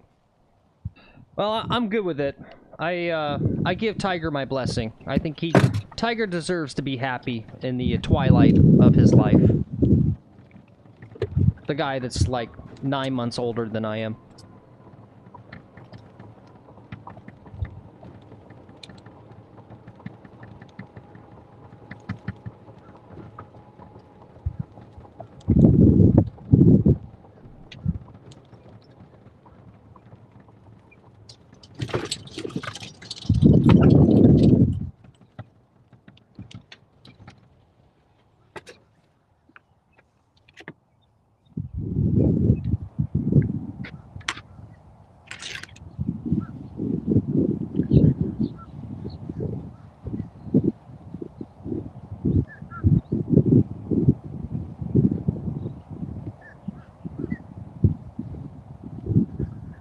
A little minor breaking news. Wyndham Clark withdrawn from the Players' Championship.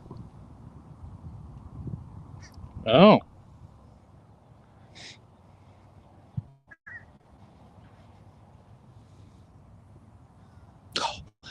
No.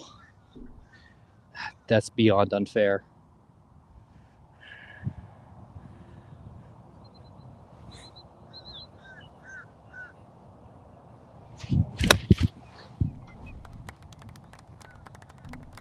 Don't hit it.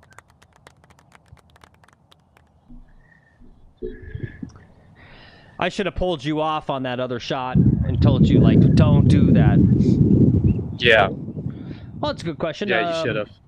Josh is wondering, what's the scoring record on stream? I think one time 76. 76, yep. 76 on this course. We play 2 different courses here at this club, Josh. So this is the East course. This is recently renovated. Still cart path only. He might be wondering what the course record is. Yeah, par 72. No, he said scoring record while on stream. Yeah. Yeah, okay. Yeah, and we did do an even par through 9. Yeah, once, so that was a good one. Then we also mixed it up and played the East course, or excuse me, the West course, which is a par 70.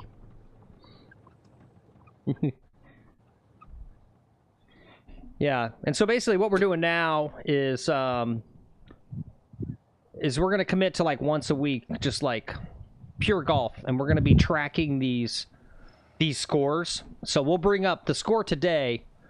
We'll talk about that in relation to this exact same stream next week to kind of start honing in on you know, Lex's golf journey as far as scoring better and kind of getting, you know, ultimate goal to get down to shoot and scratch, right?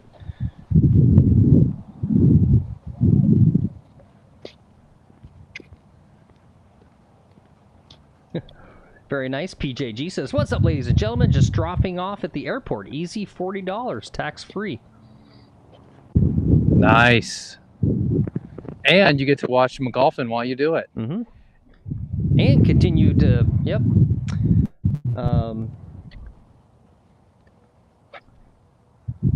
Create that narrative that you're just a humble Uber driver or whatever, and not actually a top drug runner. Drug kingpin, I know. Bringing all the drugs in from south of the border. We know that's what you're doing, PJG. Actually, you're small. That's what you're doing. That's the origination of this whole Pro V1X golf ball laundering scheme that you're doing with Lex. You're bringing Pro V1s over from the border, aren't you? That's what you're picking up at the airport. It's bootleg Pro V1s. From Canada. Yeah, from Canada. He's avoiding the tariffs. Yep. It's one of those prescription drug price things. Yep. We need to literally get Bernie Sanders to get in the car with people to drive over the border to Canada to buy cheaper Pro V1s and bring them back. Ah, got it. Finally. My God, I almost thought I lost this one.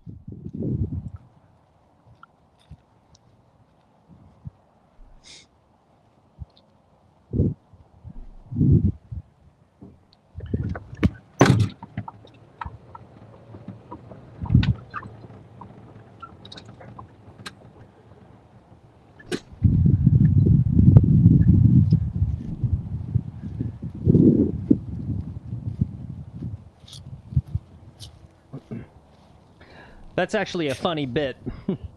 5 years from now, when we're big, rich, successful YouTubers, we'll do a little bit, sort of like, what was the, oh, was it Leonardo DiCaprio? What was the drug movie where he's like a Miami guy? Oh, from like a decade ago. Probably 2 decades ago. I have no idea what you're talking about. Yeah, it had, the Spanish lady, I think, in it. Oh. Are you talking about Traffic? I don't, that doesn't sound right. Leonardo DiCaprio wasn't in that. All right, this is a really tough shot here. Good as I can do. It's going to roll all the way to the off to the other side. But that was a great shot. Maybe was it Johnny Depp? Maybe. Come on, guys. Johnny Depp was, yeah, he was in one with drug running. Yeah, where and it's he like, was flying and back it's in and like forth. South Florida, yeah, and it's like cocaine, and he like wears cool glasses, right? I'm pretty sure it's got the really attractive, not Salma Hayek, but the other one. Penelope Cruz, maybe. Yeah, that's it, Penelope Cruz, right?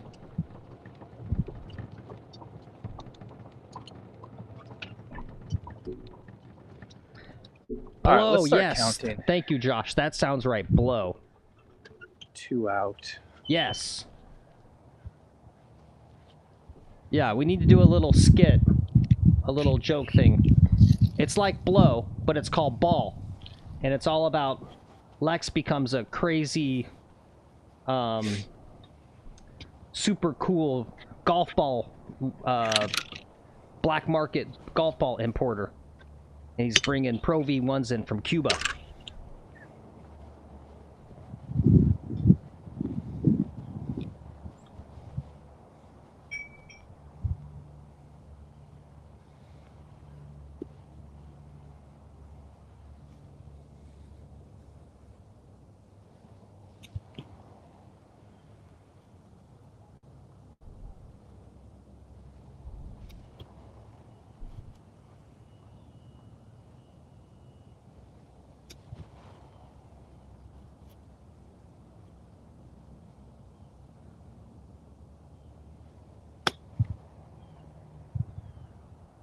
Could really use this going in the cup. It's good. All right. It was a good ball. It was close. Yeah, and that was our 6th shot, correct? I think so. I was going to work on counting them up here in just a second. Okay. So we were 1 off the tee, 2 out of bounds, stroke 3, distance. We hit 4 over to the shrubs. We hit 5 to here, 6 up to there. I'm putting for 7. Yeah. Okay. See, I'm getting better. I'm getting better at doing multiple things while also counting your strokes. Yes. Yeah, we'll put you. We're gonna put you in that skit, PJG. You can be Lex's like golf ball drug running cohort, right? And like the finale is you guys are at like the little like Beechcraft, you know, 2-seater aircraft that you use to smuggle the golf balls, and you'll be like at the airport, and the feds drive up, and you do a big shootout, and it's all slow mo. It's like you guys try to shoot it out with the feds, but they take you down.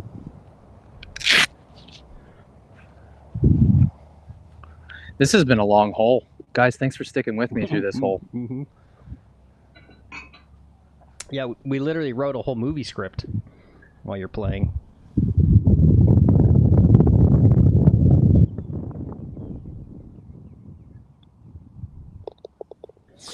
All right. Whoosh. So that was not the way I wanted to finish that round. That was 7? That was a 7. Yeah. Well, at least you made that putt there. Yeah. I'm gonna save us the blow-up hole graphic. Yeah, at least it's not an 8. Yes. So what all right, so what I end up shooting on that round? Well, I got 9. 43. Like a 40? 43? Let me double check here. Damn. Damn. So boom, 2, 3, 4, 5, 6 over. Oh, 42. I got 42. Right? Let me double check. Damn. That's even.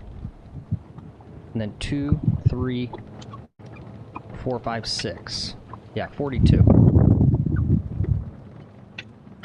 I mean, it's pretty generally like flawless golf here. Yeah, well, I think that's the harder of the 2 9s, personally.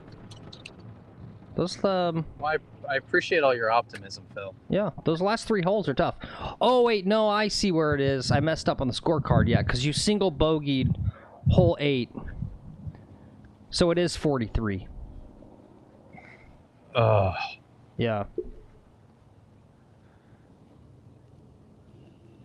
And it came from the par 5 in the last hole, most of it. Yep. Yep. And where was the other double bogey?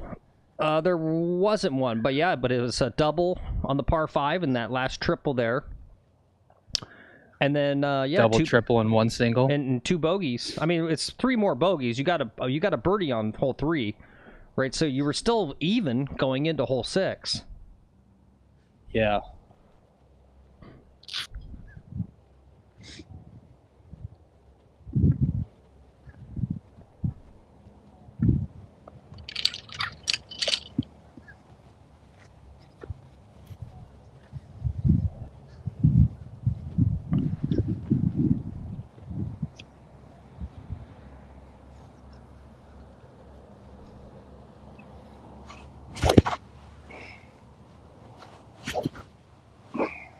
It's okay. Brand new round. Literally, you're at even par.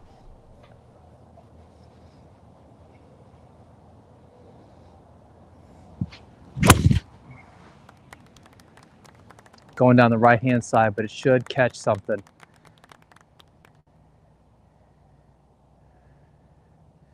All right, I'm in the right rough. Okay. Not half bad of a shot there. All right, so here we are, back 9, hole 10, par 4. He's right out there on that right rough somewhere. I believe he took a 3-wood off the tee, so probably not fully to those sand traps, but should still have a decent look at this green. And now that we're halfway through, we've been live for almost 2 hours, I gotta step away and use the restroom. I'll be right back. Talk amongst yourselves. I took a driver off the tee.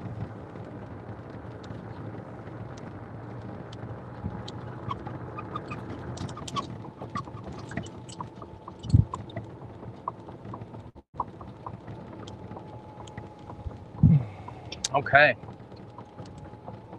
All right. Par time. Get back onto good golf train.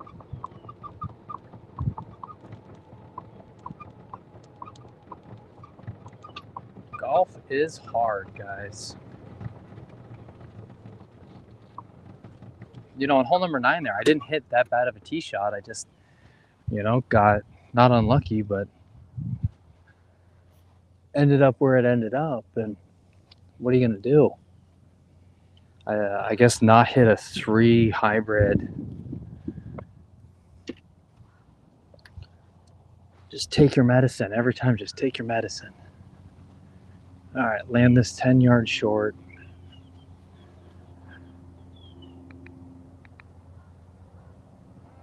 I've got 156. I think I can get a 9 iron there. 9 iron maybe goes 145. A little bit of wind helping.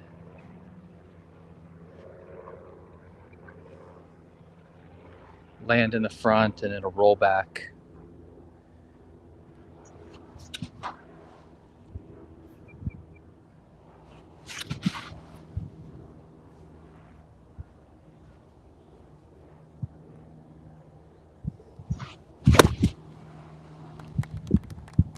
Don't go in the bunker. Right of the bunker. So I don't know what to do there, you know, like that 9 iron, it wasn't perfect. So it didn't go where it needed to go, but there's not like a layup shot. It's not like hitting 8 iron. If I hit the 8 iron bad, I'd probably be on the green right now. But if I hit it good, I'd be way over the green. So do you have to like play for that perfect shot and say, okay, the shot that's needed here is this like high towering 9 iron, go 146 yards. Like that's what's needed. Do you always just play that shot, or do you?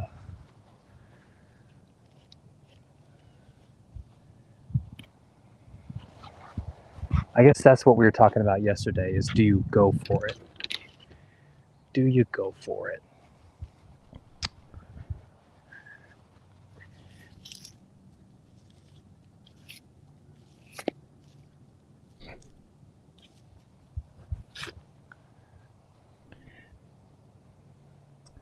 That's a great point, Orion. How many times out of 10 do you make the perfect shot? He says, like, I'm like 1 out of 20. Yeah, for me, 1 out of 30.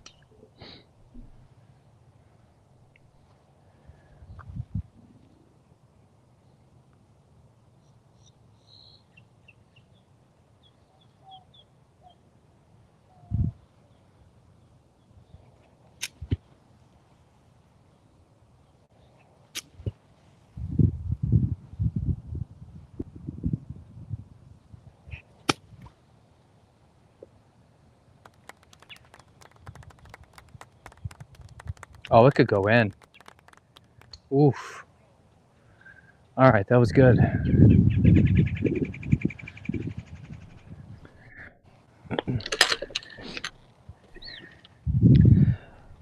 Golf Pro says, I leave for a little, and there are now 2 7s on the card. Come on, Lex, you're better than this. Yeah, I know. Actually, I'm not. This is how good I am. It's all scripted. It's all scripted. Now that we're doing the, one highly focused, over, pure golf stroke play, recording it, comparing it week after week, we got to start high. If he comes out and does if he comes out and shoots scratch today, there's nowhere for the channel to go.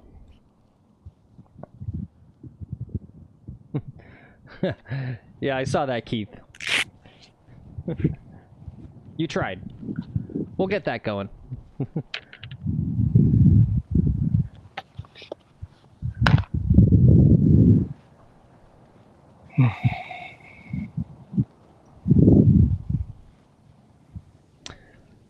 Thanks again for all the likes, guys. Up to 21 likes on the stream. If you're new to the channel, don't forget to subscribe, too. Thank you, everybody. All right, it looks like it's just right edge.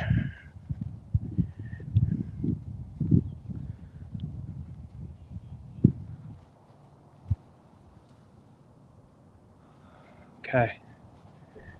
I'm gonna play it right edge. Hope it turns.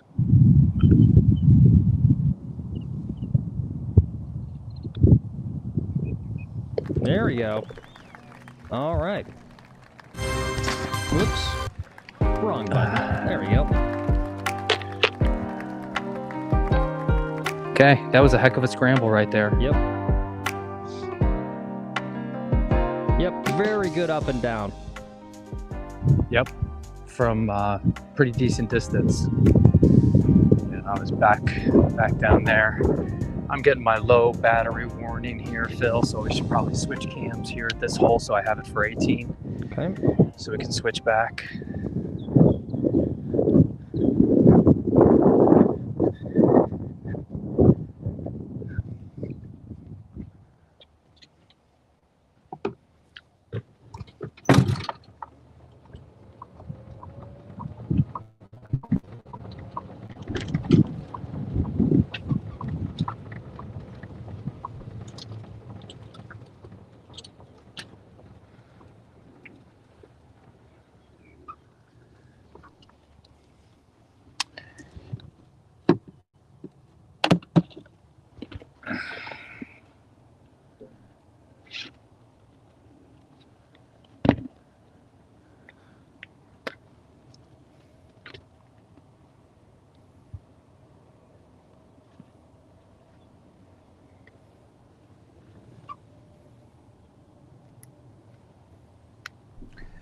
All right, Phil, audio warning here. All right.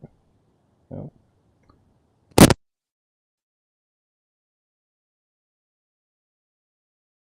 Just switching cams real fast, guys. Give us 2 seconds. Normally, I'd probably play something, but I don't feel like it today.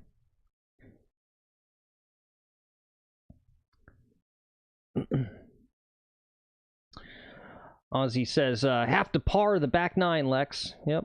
Well, I'm feeling good about this one. I feel like he's making overall some smart shot selections, and I'm a little skeptical of that that driver he took out of the rough there on hole 9 in that bunker area. But yeah, that was a 3 hybrid. 3 hybrid, yeah. Yeah. It was the goal there was to just hit something low in like a little low runner, like a little baseball shot, and I kind of achieved it. I just gave it too much hook, tried to overpower it too much. Let me double check some Speedify here real fast and see if this camera's going to cooperate today. Okay. All right. Yeah, it's looking pretty good. Okay.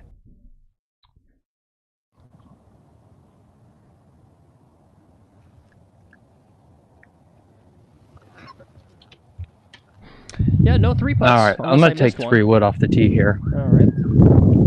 I don't think we had any 3 putts. All right, well, he's getting ready. Let's take a look at hole 11. It's got a little curve to the right. Not too challenging of a hole. Fairly generous fairway. And they don't have the bunker sitting like literally right in front of the green and tucking the pin like literally right behind the bunker. Thankfully. So Phil, I wonder about playing tips, right? So this course is increasingly hard from the tips, right? But the par is actually 74.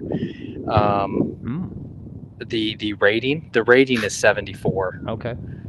From the tips, right? So I get 2 more shots to play with playing back here, if that makes sense. Do you know what I mean by that? Kind of. I mean, I understand the rating. It's not rated 7. It's not rated 72. It's rated 74. Yeah. Right. So if you shoot 72, you actually are technically 2 under for your handicap purposes. Right. Yeah.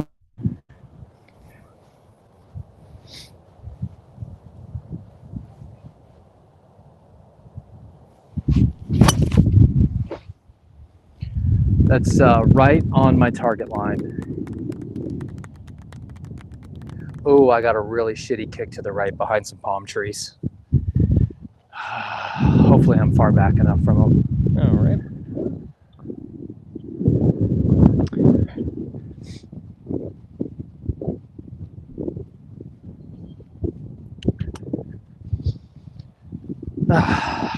All right, guys. Hey, thanks for all the likes, all the subs, all the watch hours, coming along on the journey here. I'm trying to play my best here today. Make smart decisions.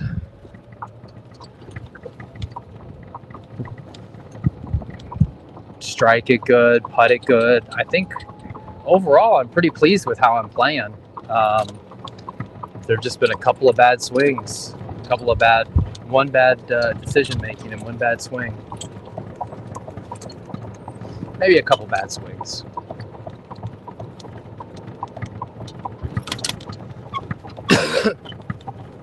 Oh, shoot. Okay. I've got to hit a little 7-iron puncher coming up.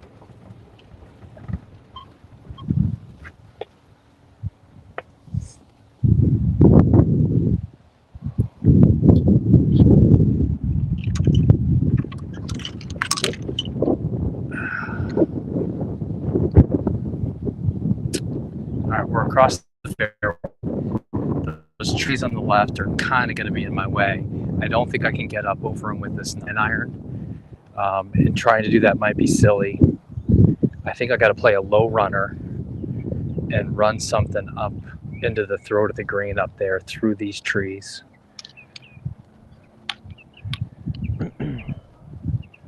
No, there's a window.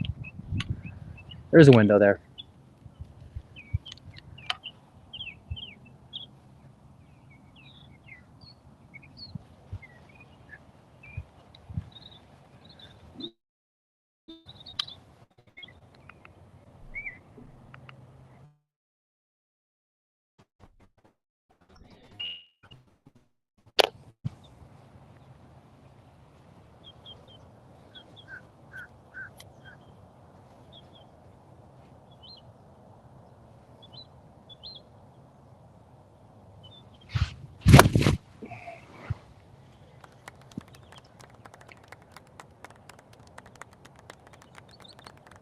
Had a little too much power. I rolled to the back, just over the green on the back right side. Well, not but bad. I made the window. Yeah, I hate to say it, but maybe you do need to just double check some of the data stuff there. It was looking good at the beginning, but yeah, I mean, I did check the data. It's all configured the way it should be. Okay. I'll check it again. What's up, Mr. G? Mr. G asks, can we have a round of Lex using a club more than what he usually used to make shots? What does that mean? I think he wants you, like, if you have an 8-iron, he wants you to use a 7 and like, hit it less hard and something. Do I got that right, Mr. G? Yeah, we do that, Mr. G. It's called Chat Caddy. You're allowed to suggest, you know, whatever sort of shot you want. So we kind of do that with Chat Caddy. I don't know what we're doing the next one next week. So tune in next week at some point. I'll publish the schedule. I'll get with Phil, and we'll schedule published on the Discord and the YouTube. And tune in for that, and then you can suggest those things. And that comes up a lot, where someone will be like, hey, I want you to hit a 3/4 or choke down. And then I try to hit those shots. Yeah. My issue here was I had 141 yards to the pin. I took a 9-iron. It was too much. A pitching wedge probably was the right club, but pitching wedge would have brought this front trap maybe into play. I don't know. I did the best with the window I had. Now I got to rely on chipping here. You guys are just sadists. That's what it is. Basically, yeah, it's just basically clubbing up on every shot for a round. Which, if you guys know enough, you know that Lex doesn't like to do that, more or less. I go long. My problem is I go long. I go long more than I come up short. Right. See, he's already pushing back. He doesn't, you see? You can hear it in his voice. Literally, that idea of a clubbing up for a hole of 18, it pisses him off. It's just a ridiculous notion. See, they right? know, they know for it. Someone... That's why they're suggesting it. Yeah, okay. They're sadists. Yeah.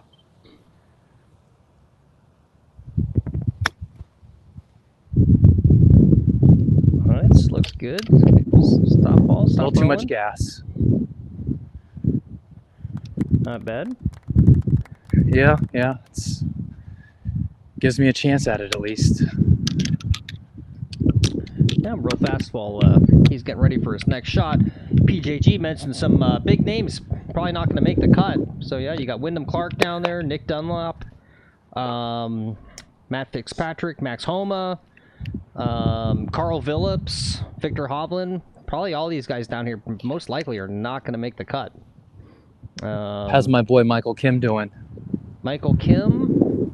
Michael Kim. Mr. Kim? Oh, it's the players. He's probably not even invited. I don't think he's in this one, yeah. Yeah. Yeah. Man, that's got to suck if you're like a PGA pro and you've won like 4 or 5 million on the tour already this year, but you don't even get an invite to like some tournaments, you know? I guess it happens a lot where it's just like, no, sorry, you're not good enough for the Masters. You know, I know you've won like 3 times, but we don't care.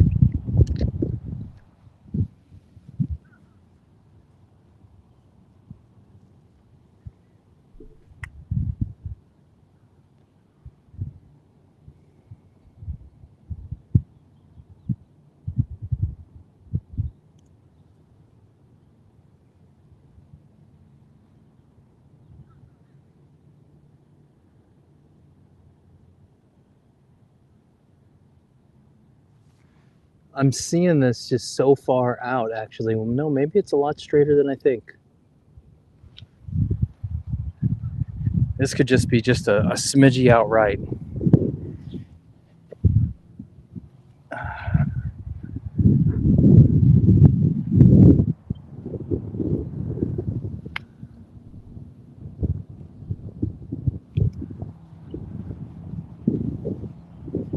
Okay, I'm going to give it some break.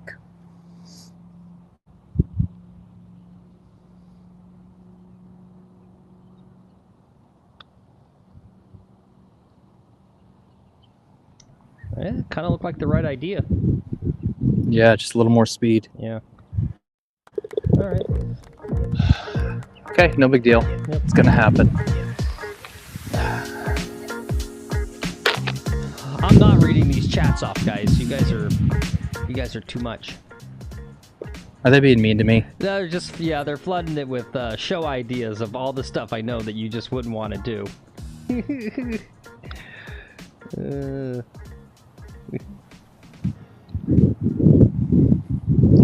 Guys, we were talking about one for next week where for every blow-up hole, I have to crack an egg on my head, right? So, like, what would I have on this round so far? 2 eggs? Yeah. Yep. But even that, as much as I want to do it, right? I go, okay, this is great content. Like, I don't particularly want to crack eggs on my head, so I'm going to try to play well. But let's be real, these blow up holes are going to happen. But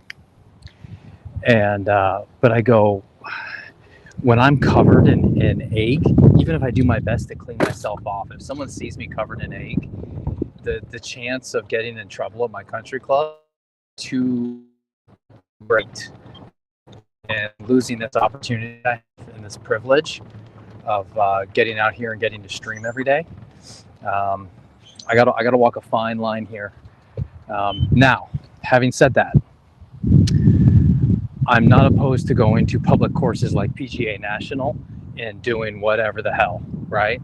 Or some of these other ones and getting kicked off a public course, or getting a talking to at a public course, going to Abacoa and doing eggs, or some other shenanigans. I think I'm fine with shenanigans at other courses. What are they suggesting I do, Phil? Well, yeah, they you know, the idea is the club up and getting more club control. PJG said you should play an entire round with just a driver and a putter. What was the other one I saw there?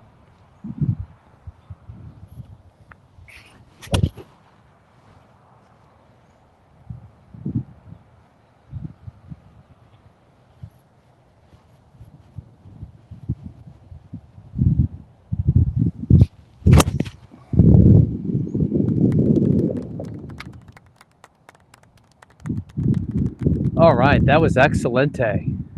All right. Did you see I'm teeing it really low? Maybe that's why you thought I hit a 3-wood off of 10. Yep, probably. I'm teeing this driver so low to try to almost like hit a driver off the deck. And I've noticed if I hit DOD, you know, it's a much lower ball flight, but it won't have some of that crazy spin on it. I won't crazy slice or crazy hook a DOD. Yeah. So I'm kind of thinking maybe as a short-term fix, just really teeing it low and kind of keeping the ball low to the ground, keeping it out of the air. Let me run the flyover. I've got a thought about that. Whoops. That's the wrong flyover. Hold on. There we go. This is the right course. Hole 12, par 5, 495. Says he had a nice drive out there. You heard him, he's teeing it a little bit lower. But if he set himself up well, who knows? Maybe get a little birdie on this hole and get a stroke back. Not the hardest par 5 on this course, in my opinion. I wonder if because of your unique setup, which to my mind, and big caveat, I don't know anything about golf, but if you really hit up on the ball like a lot more than normal, yeah, and you've got it teed up high, maybe that's what you want to do. Is you're already hitting up on it so much, it needs to be teed a little lower. I don't know. Yeah. And I think the other thing is with it lower, I'm gonna get more center contact on the face of the club. Guys, we got a second here to wait for the group in front of us to finish. We finally hit some traffic here. I might get waved through this group. It's a foursome, and they're having some trouble here. Yeah. Well, real fast, Orion says, I'd rather see a shot of tequila than an egg. Well, you're in luck, Ryan, because this Sunday on McGolfin TV. McGolfin TV's first annual drunk stream. You guys like that? On Sunday at 2 p.m. I think 2 p.m. Does that sound right? Something I might have even rolled it back. I think it's 2 p.m. But I'm gonna make sure I'm in a good time slot there. 2 p.m. or later. Let's call it 2:30. Let's call it 2:30. Yep, we're doing a special drunk stream. Lex is gonna play drunk. He's bought himself a breathalyzer, so he'll be able to tell you exactly how buzzed he is. And he's gonna try to he's gonna show up drunk right off the first tee. First hole. Not none of this. Some of the suggestions were, drink a beer for every bogey or something. And I go, I probably won't get hammered. If someone else wanted to see hammered, legally intoxicated. So I'm going to be legally intoxicated from hole number 1 on.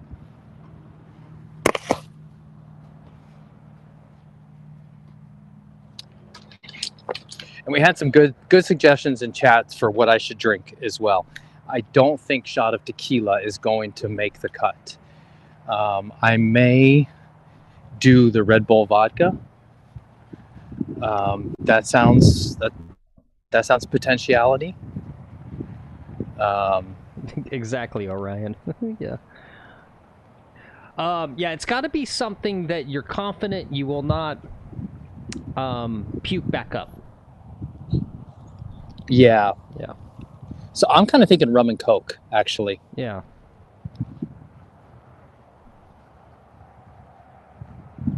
Uh-oh, these guys don't know where they're going.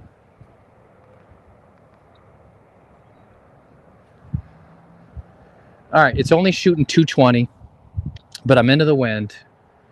I feel like we can get it on the green and the wind's going to stop it. I'm not going to chase the pin. I'm going to go for the fat part of the green where there's no sand traps.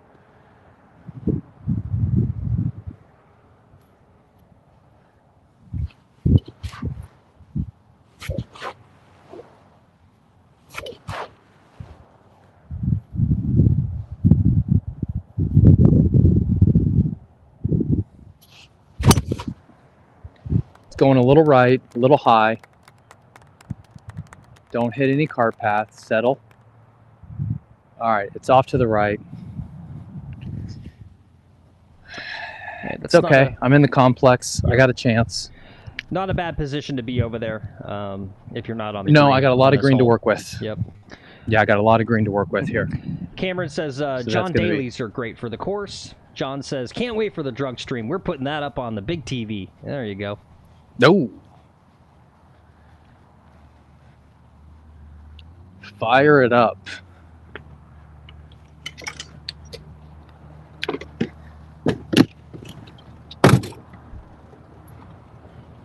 All right, some guys are teeing off. I'm going to just chill here while these guys tee off so that they don't think I want to play through. I don't think I want to play through.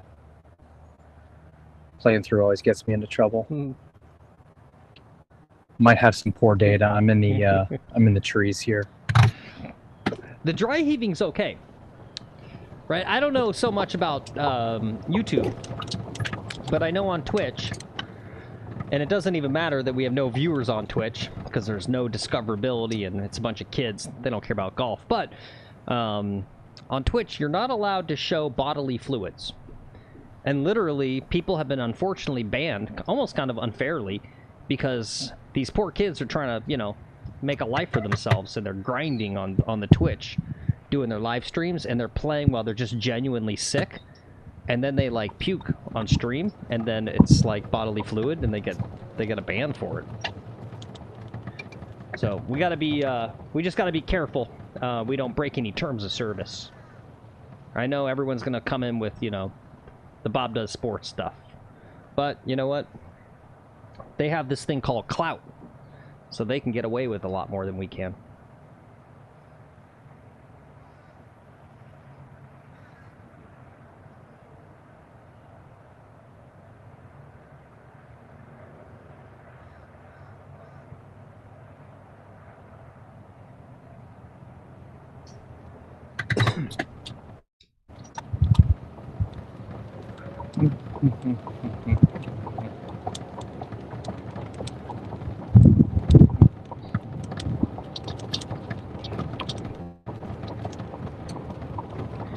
Okay, I got to hit a lob wedge, landed a foot on the green, and let it release the whole way here.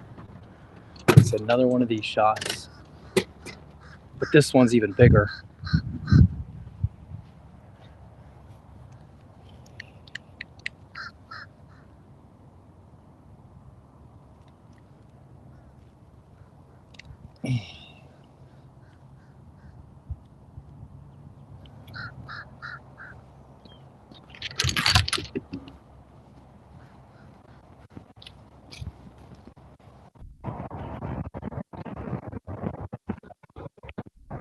Okay, landed over the left.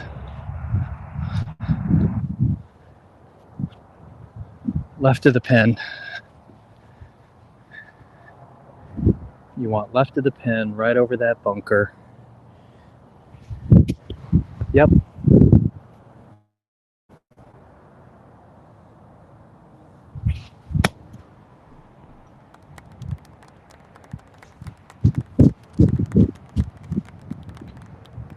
Still roll to the other side. Guys, how do you hold those shots? Dan Grieve, You know, aside the from 3 releases. Yeah. Yep. I need so much more spin on the ball. Yeah, I know. And loft. There's a way to do it. And it's all about the release. Yeah. Back me up, chat. Who's watched the Dan Grieve 3 releases and it changed, literally blew their mind about getting that touch, that fine touch around the greens.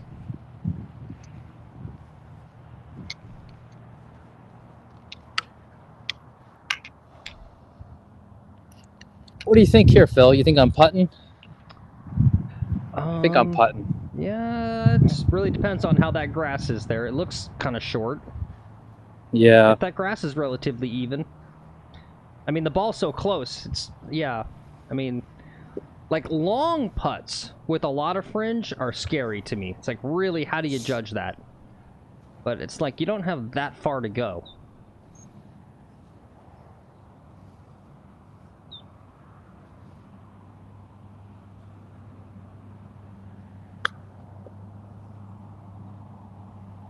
Alright, that'll do.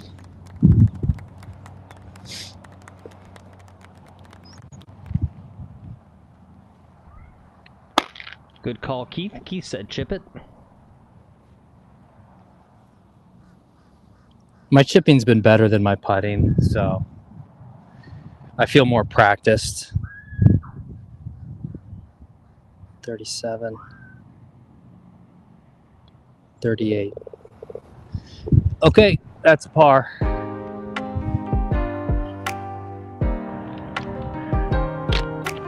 Right? 1, 2, 3, 4, 5. Okay.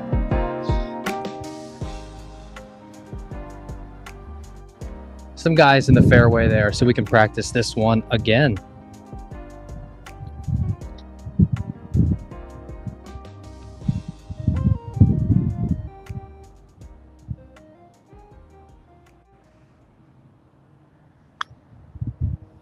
I guess that's the danger of that shot. And that's what would scare me having a big about, whoopsie. Yeah, about chipping it versus literally just kind of putting and giving a little stab and going like, I just, you know, I get it close to a foot, I'm fine. You know, the one thing is I, you know, chipping it from there, I feel like might promote more of the Tiger Vision, I'm gonna hole out type thing. I don't know. Yeah. Yeah, I think this one's harder, and just this first few inches is really hard.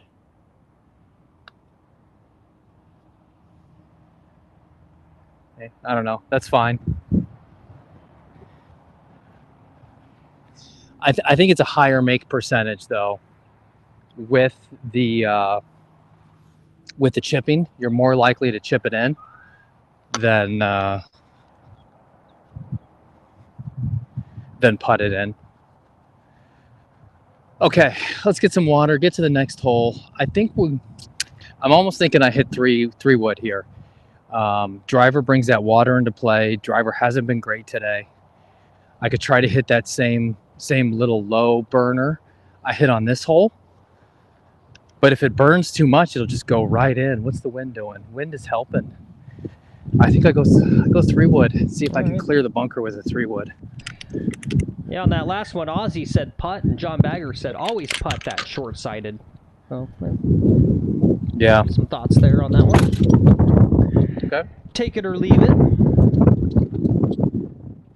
I'll take it. They're 2 good golfers. Yep. There's more than 2 ways to make a bogey. That's what my grandma used to say. Oh, so thirsty. Go, Phil. Come closer. I know you're an idiot. So I want to tell you this. There's more than one way to make a bogey. Now go get your Grammy her Pall Malls in the other room. And don't forget the lighter. That's what she used to say to me. Anyway, Is that screaming on your... yeah, hold on. Hole 13 par 4, 442. He's thinking about taking 3-wood. What would you guys do on this hole? I think I said it yesterday, right? I just pick up on this hole. I don't even play this hole. Can you guys hear the screaming children in the background? I don't think it comes up on my mic. Yes, Well, you hear it through the phone. Yes, you hear it through the phone. I don't know if they can hear the screaming kids through my microphone. Okay.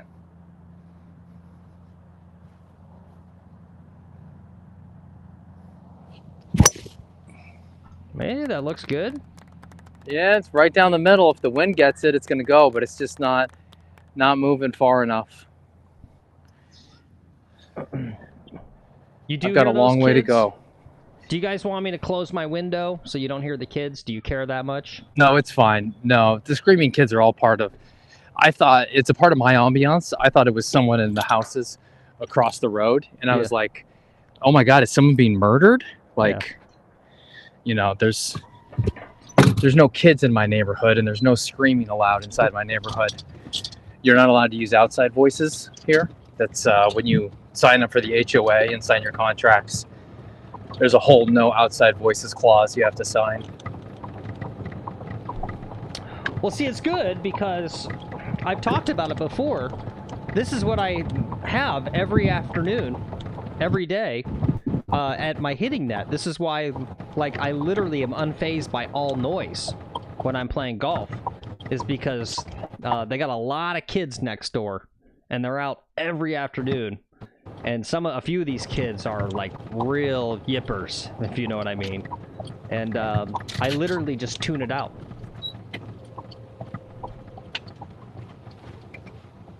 Yeah. They sound like breeders. Yeah. It's hard though with these kids, right? Because like these kids be playing. I'm sure you guys all can relate to this. These kids be playing, and they'll do something like stub their toe. It's like. But they're screaming bloody murder, and I swear, like, literally the kid's getting murdered. And then I, like, right, sort of my, like, protector instinct, I, like, look over, I'm like, should I go over there? Is this kid, like, cracked his head open, chopped his whole arm off? Especially because it's Florida, right? Like, kids be doing that down here. They, like, you know, dads be letting them take out the chainsaw, you know, when they're, like, 6 years old.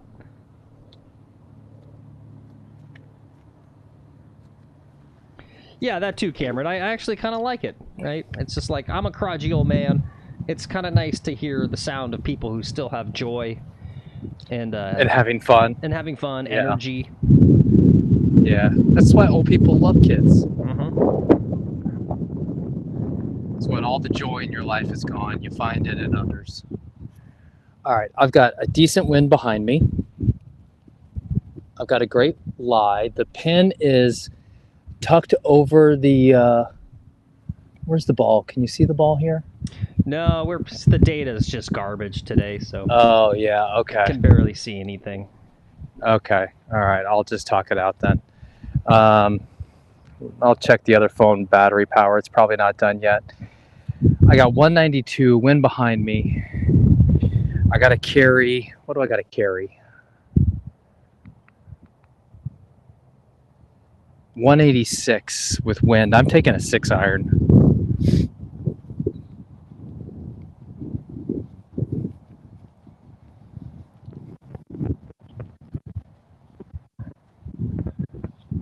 I mean, I have the Starlink in a good position.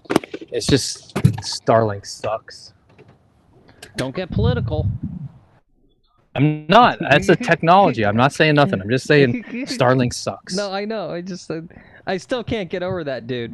If you guys missed it like 2 streams ago, Lex was giving a very mild, very milquetoast-ish critique about Tesla. Because like, we literally are paying a fortune for the Starlink, and it just doesn't seem to do anything for us. And so this guy was complaining about the fuzzy data. And then he's like, "Oh, I sat through all this fuzzy bogey golf just for it to get political." And all Lexi was doing was talking about the Tesla. It was pretty hilarious. Well, and just shoddy Musk technology. That's all. I was talking about just poorly made products.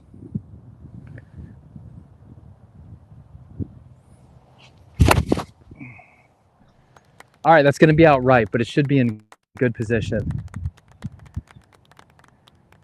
A little bit of a bad bounce further out to the right, but not horrible.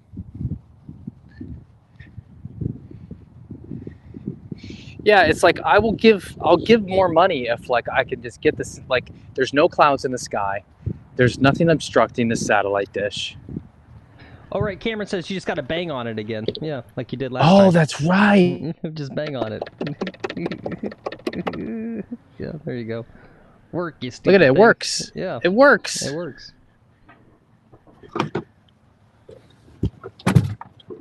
And someone Maybe else that's true. Maybe. Yeah. Well, someone Maybe else... it works better and not stationary. Yeah. No, it's crazy because someone, I didn't even address it or I missed it. It was a chat. Like yesterday, someone had mentioned about like, oh, isn't there like a pricing plan you can buy for when you're like moving in motion? And it's like, yes, we're paying for that. We literally are paying for the specific Starlink plan that's intended for you to like put it on the top of your motorhome and drive down the interstate and still pick up good signal quality. We even pay extra for that. And you guys notice it always takes a dump when he's in the cart.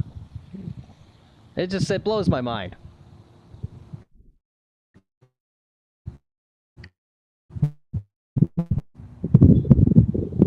I think he actually messed it up by banging it. I think he made it worse.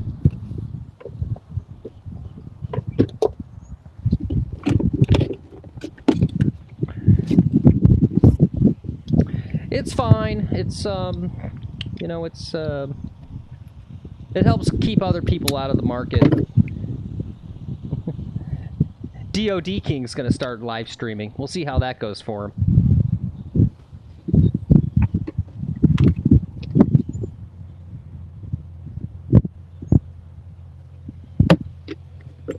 Phil, can you hear me? Yeah. Okay. I'm gonna go ahead and swap these back. Okay, cool.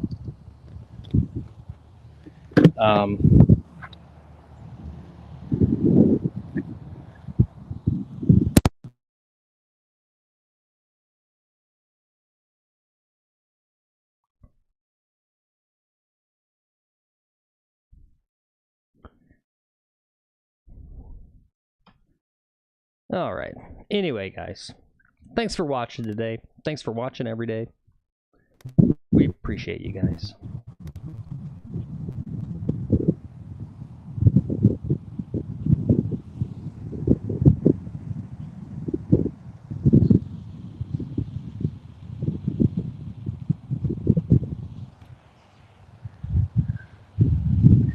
All right, I've got a pickle of a shot here. Oh. Yeah, this... I'm actually watching, DOD King is on this weird website called Tangled. He actually did his first live stream with Martin Bergmeyer. And, you know, I'm not saying anything bad about him. It's just, like, that's how hard this is. It's unwatchable. Yeah. Yeah. All right, I'm going to try to put some curve on this. Nope. Okay, it's on the green.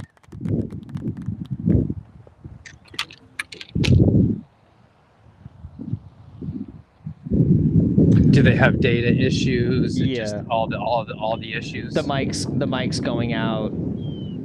Yeah, just all the issues. Yeah, stuttering. Yeah, all that. Yep. Good. I hope there's some McGolfin. No, I'm not going to say that. I always like to tell people when we're better than them, but that's childish. Yeah. And PJ DOD says, King, he's been into our chat before. Yep.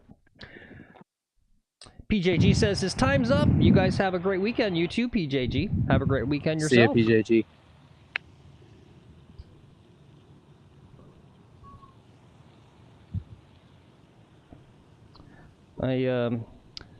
I hope to make your trivia. Hopefully I've got some time. I think you said Tuesdays. I think you're starting it back up this coming Tuesday, maybe? Hopefully I'll have the time to show up. I need to reclaim my title.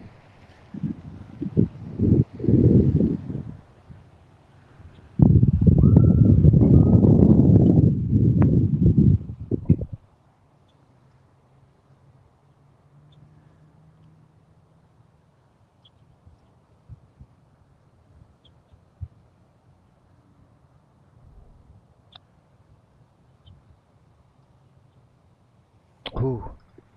Good putt. Good try. Thanks. 2, 3, 4. Alright. A little bogey. It's the hardest holes on the golf course. Yep. Yep. That's why I picked up and I wrote par on my card, so I beat you on that hole. The 6-iron was the right play. I just had to hit it perfectly. And so let's go back to that. Do you think I should have hit a 5-iron knowing I might mishit it, come up a little short, and that still be okay?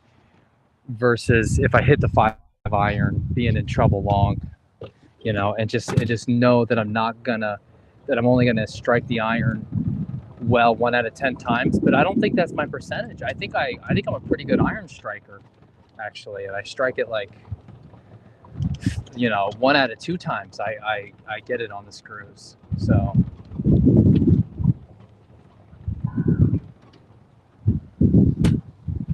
I don't know. Well, Keith thinks you played it right. That's all that matters. I might be losing the gimbal here.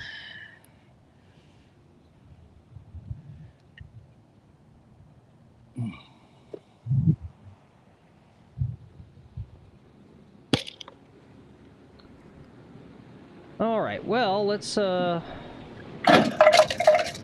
getting some water there. Let's check out hole 14, second to last par 3 on this back 9. Definitely the easier of the two because there's no water to carry and not too much danger out there.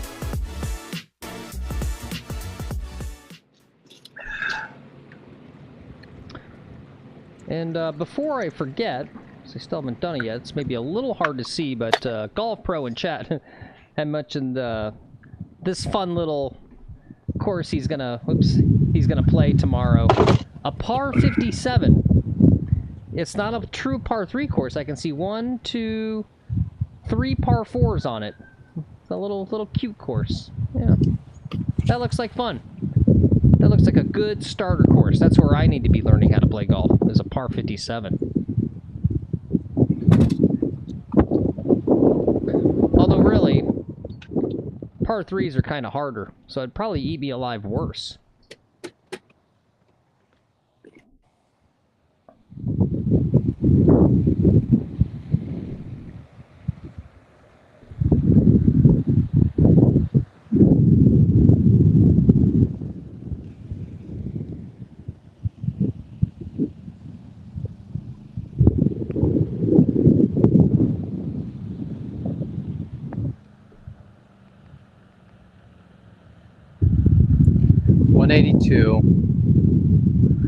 Wind's coming across.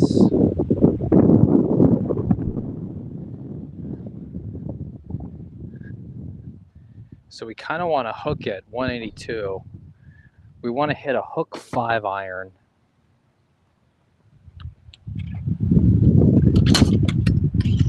A 5-iron draw.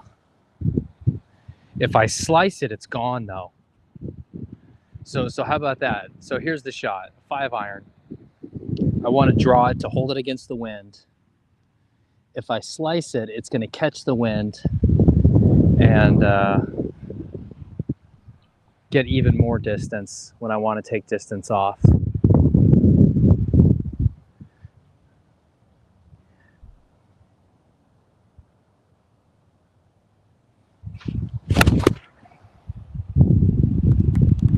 I kept it left. The wind's bringing it back a little bit. I'm not on the green. All right. Really wish Rod hadn't have put up those screenshots of your swing related to your back heel, because now that I've seen that, I can't unsee it. Yeah, I do lift it up pretty severely, huh? Yeah. No, I was working on that in the range, and I got more power by keeping it down. I appreciate Rod putting all that stuff up and putting in all those his walls of doom. It's good stuff. Yeah, yeah.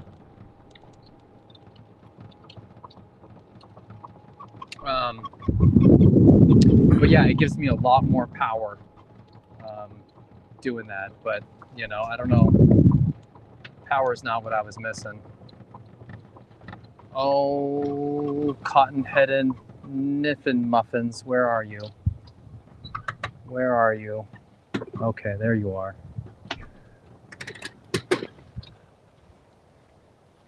It's buried down in some grass here. That's some of the longest rough I've seen on this course. Yeah, because it's not even the Bermuda, right? It's Floritam. They got to really change the name of that. That does not sound like grass. Because it's not grass. I mean, it sounds like... So it's a weed. Yeah. It's a weed.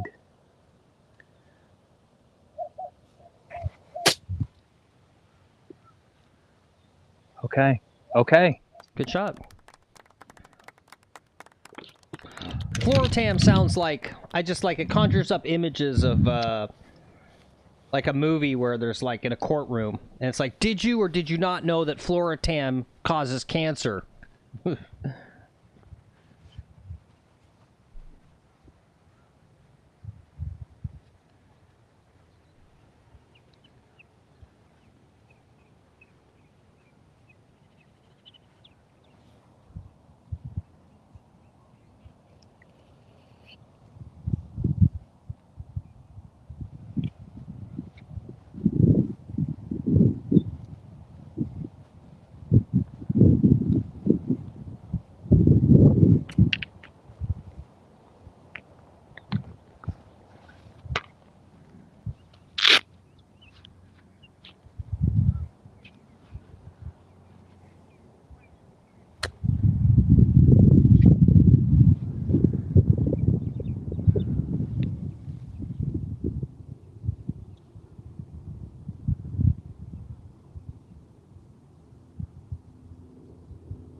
Oh, man.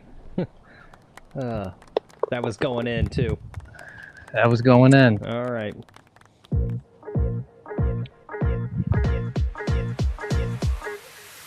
That's a 4. Ozzy says he's off. Take care, guys. Take care, Ozzy. Have a good rest of your day. Thanks, Aussie. Appreciate it. Oh, we got 20... You know, Phil, you joked about having like a high score, so we've got like a whole story arc and room to grow here. But you know, we are on course to putting up a score here, and it's not like I'm playing bad golf. I don't feel like I'm playing bad golf here. I'm hitting some pretty decent golf shots all around. Yeah. Yeah, there's been a number At of least, putts at least that I just think so. didn't drop, but yeah, golf's been solid.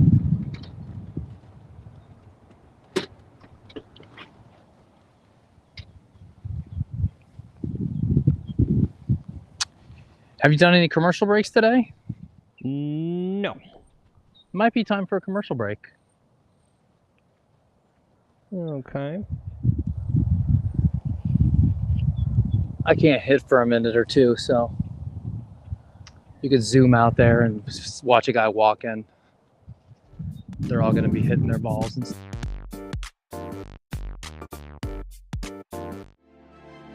Whether walking the runway or the fairway, our clothes are meant to telegraph your wealth and prestige. Beautifully plain without any logos shown so everyone knows how much you spent, just not on who. Let our fabrics be your personality. Golf by Ralph McGolfin. Up next on McGolfin TV, stay tuned for Fresh chat logs, buddy. To Catch a Golf Predator. Oh, I think he's 19, maybe. He told you he was 14. We've got America's most questionable crime fighters In common with a 15-year-old golfer. Besides golf. Ariana Grande. trying to stop America's most questionable criminals. Golf match. The app. You don't want to miss it. You needed someone to show you how to get it in the hole. Are you gonna run off again? You wanted to show him your new putter. It's big. You got a big putter. You want to show a 14-year-old boy your big putter? LAB putters. To Catch a Golf Predator, only on McGolfin TV.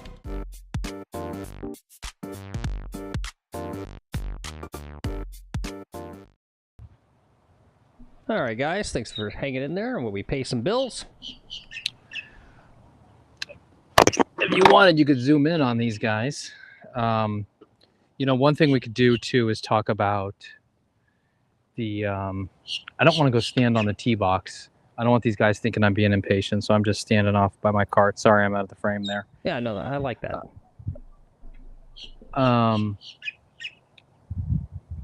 We can talk about the schedule coming up here. We're off tomorrow. Sunday. Let me give you the exact time, guys, for this drunk stream, so you can schedule it. Well, and actually, we had talked about doing a quick chill morning stream tomorrow. I was just going to ask about that too. No, we can't do that. Okay. Go on, yeah. Yeah, so tomorrow we are on the West Course. Sunday, there's a morning stream at 8:15 in the morning. Oh. We're doing a double header on Sunday. We're doing a doubleheader on Sunday. Okay. And then it's 2:15.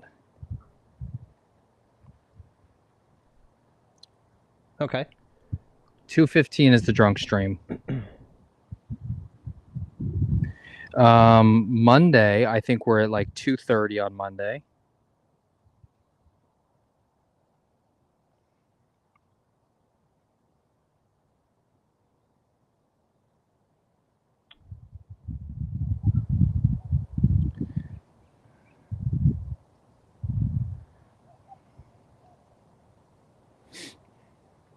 Let's see here. On Monday, we're 2:33 on the West Course. On Tuesday, we're 2:33 on the West Course. So basically, Sunday, Monday, Tuesday. Figure, guys, 2:30. That's when we're streaming. All right.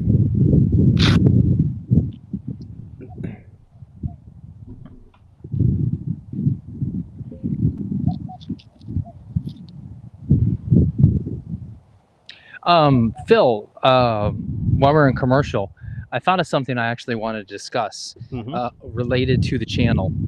Right. And you can weigh your opinion, and if people in chat have an opinion, they can weigh it in too. On these vanilla golf days, I think I get a pass from being entertaining, and I don't think I have to be as entertaining and try to be entertaining. My job is just focus on the golf as hard as I can. And I don't have to worry about entertaining the people. Yeah, I'm all for that. I think, yeah, doing the best you can to talk through the shots. Make sure, if we're going to focus in on the golf, You know, we're good Yeah, about talk about the golf. saying exactly where the shots are going to, since we don't have Yeah. the benefit of a full right. production crew and, you know, Okay. shot tracer and all So that. I'm teeing this low. I'm gonna let it slide out past some trees here. I'm aiming dead center of the fairway. If it slices, it's gonna slice into a good position. Wind into my face. I'm just kind of hitting a low runner driver here.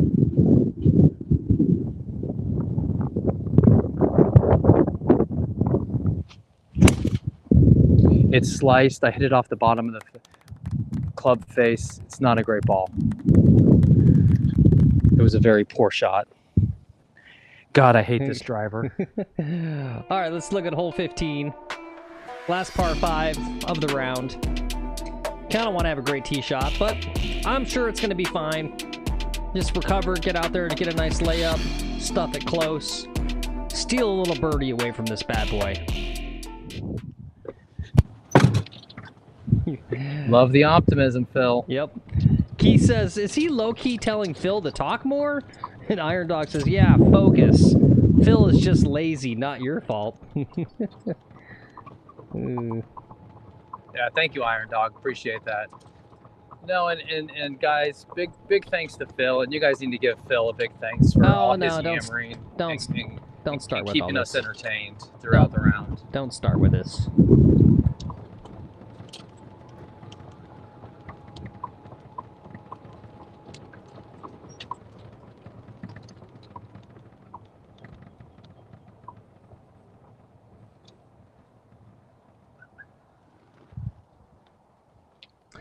Let's not get all cringy and weird in here, okay?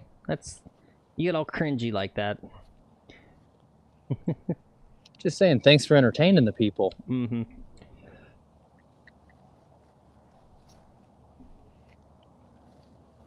All right, no thanks. That's what my daughter says. She goes, no thanks. Yeah. No thanks.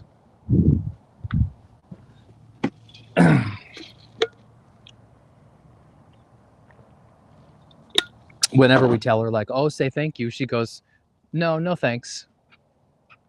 Really? Wow. It's adorable. I think I'm going to take a 6-iron to keep it low of this set of trees, but above the next set of trees. I think 6-iron has that trajectory I need. 7-iron might get into these trees too much. Let's give it a go.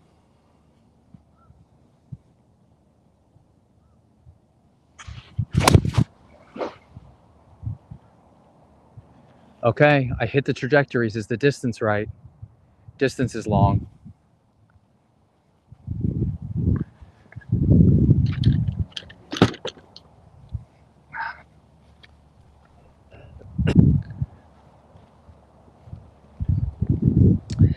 Speaking of entertainment, I had a little bit of my own personal entertainment.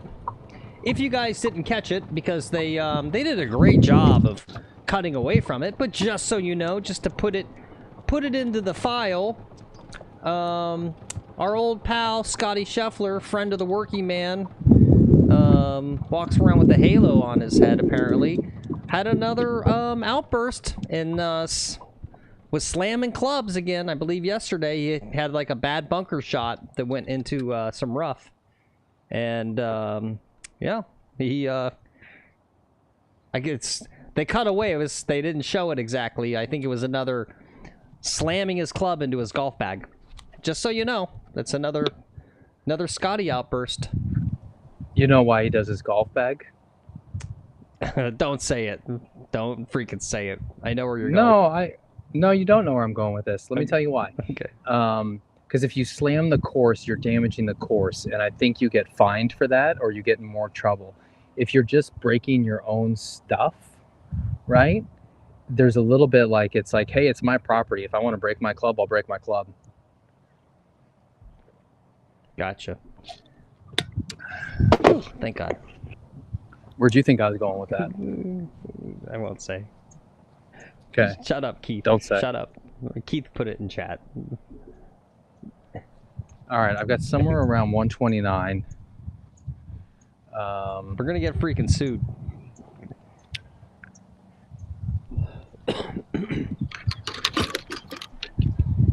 I'm not saying anything that Scotty hasn't said himself. He's got a temper. That's all I'm saying. He's admitted it. He's got a temper.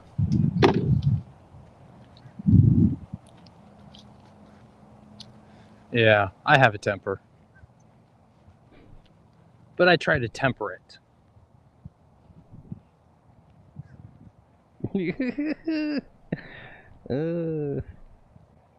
Yeah, exactly. We're just asking questions.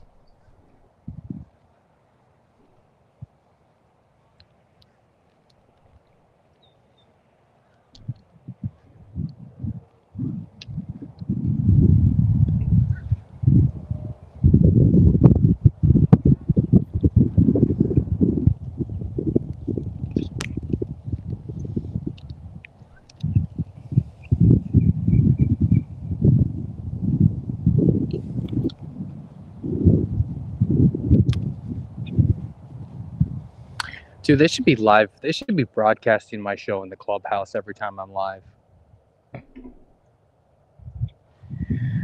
118. I've got a pitching wedge with me.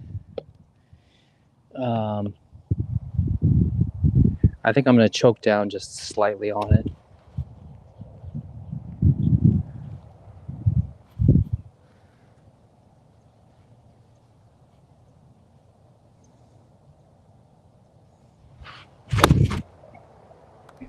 Out to the right.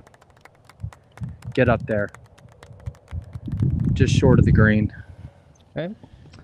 It's good, though. It's good control there. We're not in a bunker. No craziness on this hole.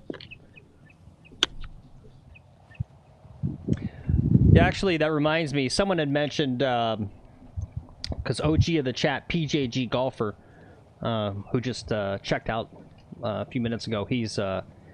one of his jobs is he works in a clubhouse at a golf course somewhere.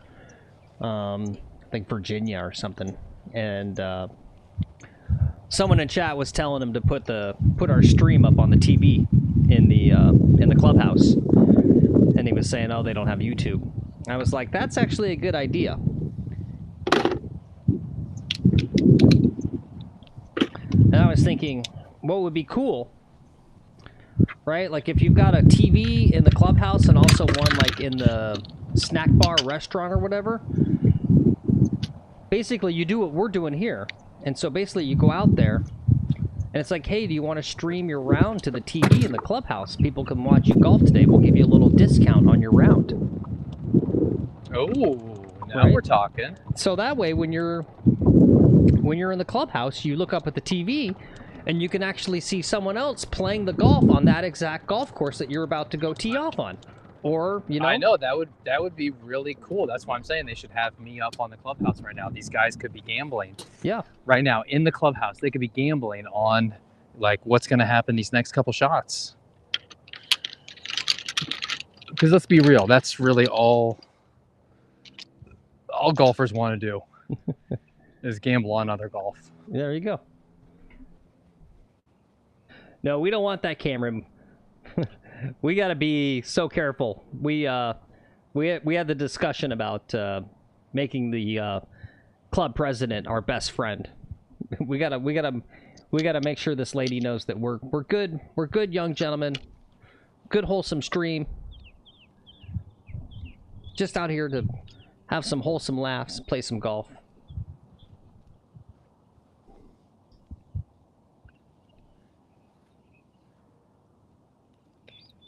I don't even think we're having wholesome laughs. There's a few laughs in there, but I think mostly we're just playing golf here. Yeah, exactly.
You may not like the result, but that was a nice chip. Yeah. Yeah, it was just a little clunky. Yeah. I like the way the setup looked. I tried to do that for you. Yeah. It looked good. Nice and tight. Yeah. Little toe down. You like that toe down chippy. Yep. So I tried to do a little toe down chippy. I've got this for par now.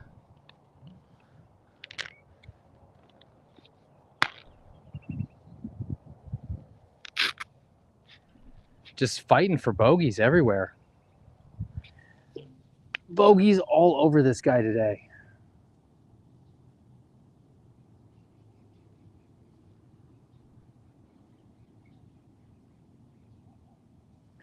I don't think there's much break in this one. I think this one's a getter.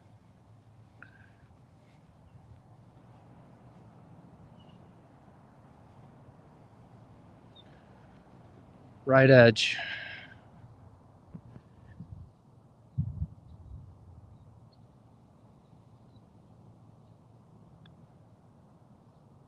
Got it. Hey, nice job. Got it. That's how you make a. That's how you grind it out to save par.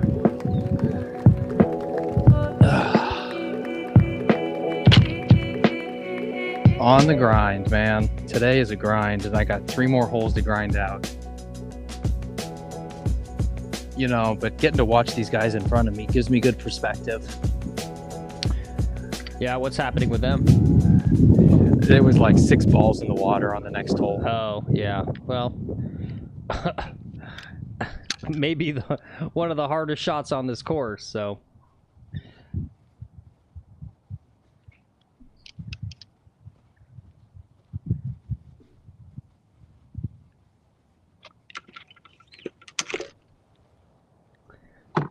Let's, in fact, let's just move it right along, even though he's not there yet. Let's take a look at hole 16. This is what he was talking about. The guys in front put a couple in the drink. Not surprising, especially if you're playing some of those back tees. It's a long shot, and it's not like you got a big landing area. You don't have a very friendly green to kind of give you much hope.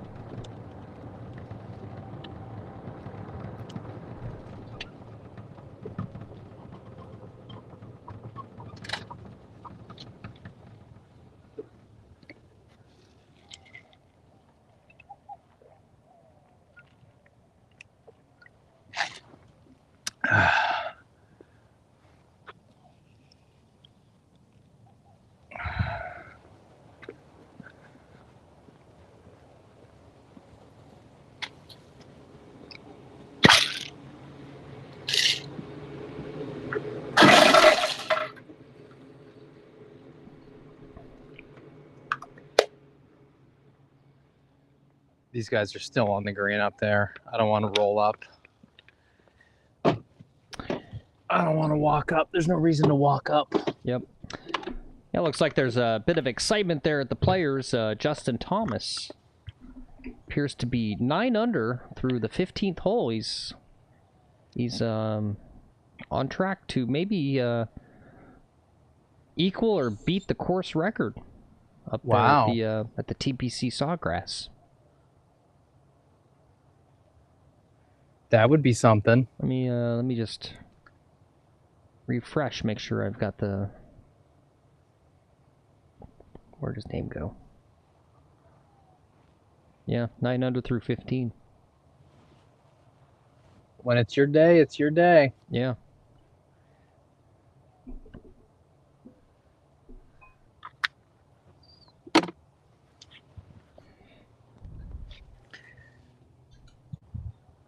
All right. I think I'm going to play some music. Hopefully this doesn't come through too much. Yep, don't get us copyrighted.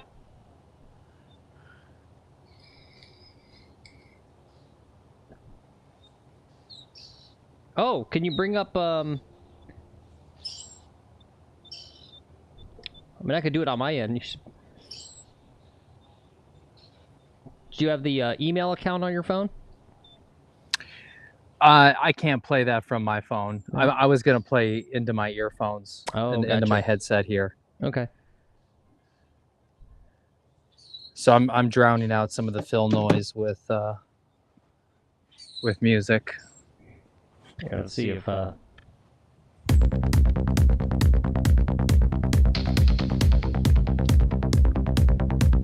Okay, next hole.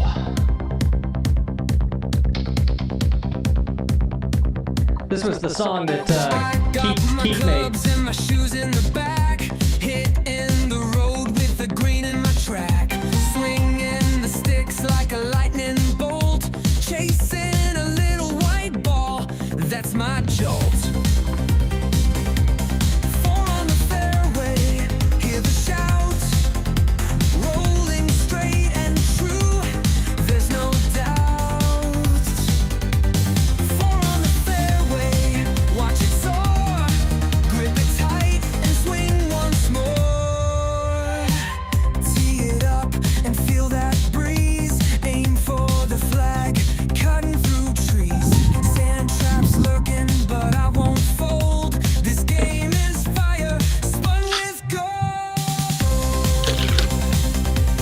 Four on the fairway, hear the shout, rolling straight and true. There's no doubt.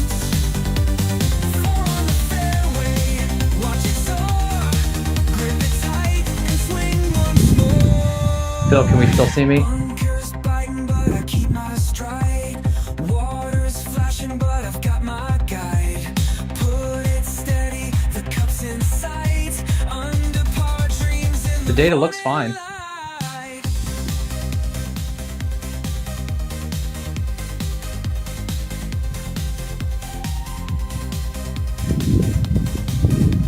Under par dreams in the morning light. On the green with a putter in hand. Heart is pounding, it's my last stand. Stroke is smooth and the ball takes flight. Into the hole, it feels so right.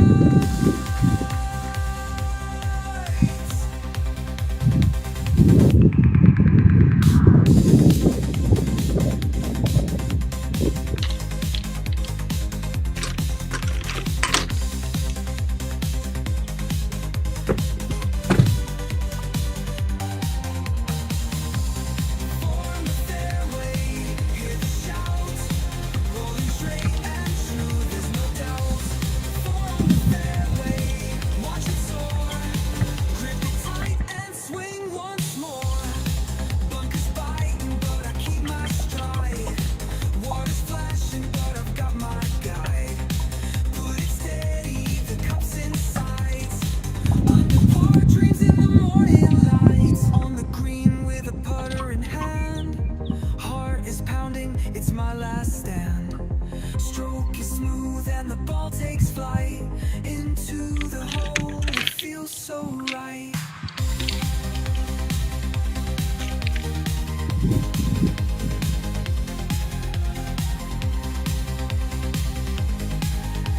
Under par dreams in the morning light.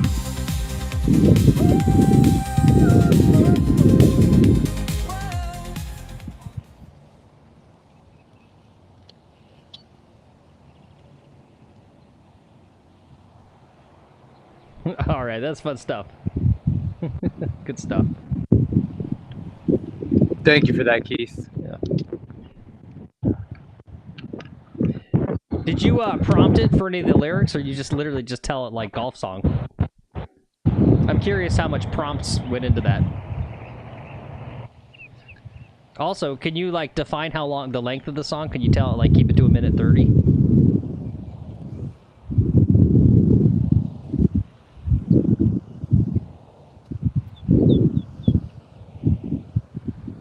That's AI, guys. That's crazy.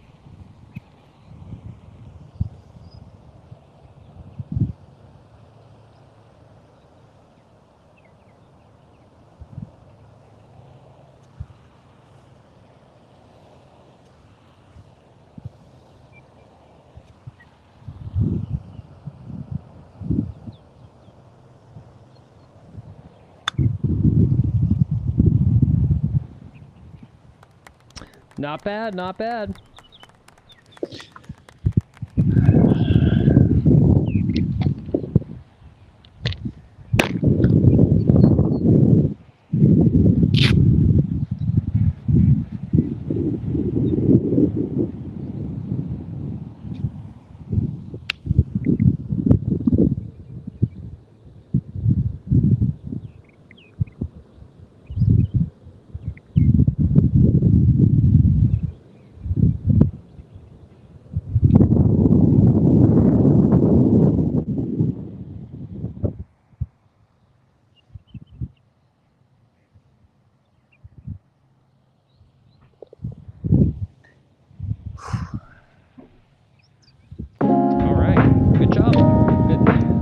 sigh there. Kiss this.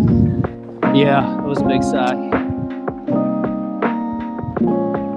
This is like a fridge, is like a fiction area. Oh my God, where's that coming from? That's me. Can you hear it? Who the hell is singing? Me. Sound like a dying giraffe. Police. Holy crap! Don't do Guess that. this many. You're muted. I'll turn it down.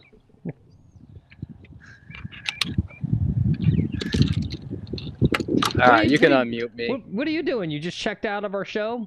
You just in your own head now, playing your music? Yep. Listening to some god-awful fucking depressed Radiohead song or something? Yep.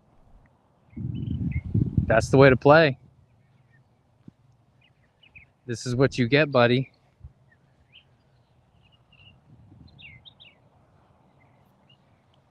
You know, for a minute here, I lost myself. Then I'm gonna get it back.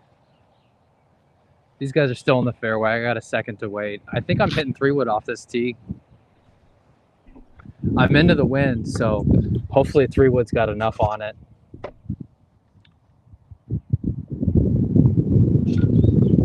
What do you think I should do here, Phil? 3-wood or like a little chippy driver? I would 3-wood. Okay. Yeah, I think 3-wood's good. Just because it doesn't do you well if you're errant off the tee.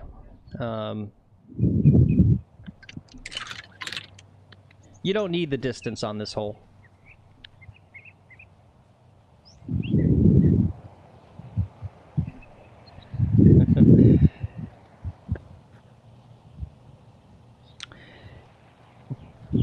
Yeah, I can do text to speech. Yeah, we got to get up to 1,000 subs so that it has to be through super chats.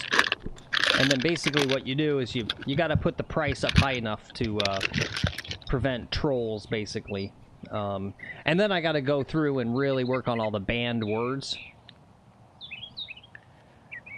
I could probably turn on text-to-speech now and have it text-to-speech every last chat, but you're literally asking people to come in and get your stream shut down, if you know what I mean.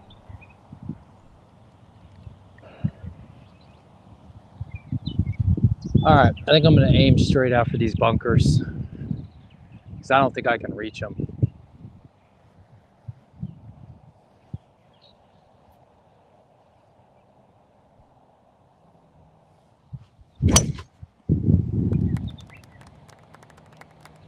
Get up, get up, get up. Barely cleared it. Clear what, the water? Yeah. Really? Wow. Okay. I got 2 clubs of wind into me. Okay. All right. All right. All right. Well, let's look at hole 17. He's just over that water. I still think that's a good spot. I think I'd prefer to be in the fairway and have some decent lie and a clean look at this green, even if it is a little longer.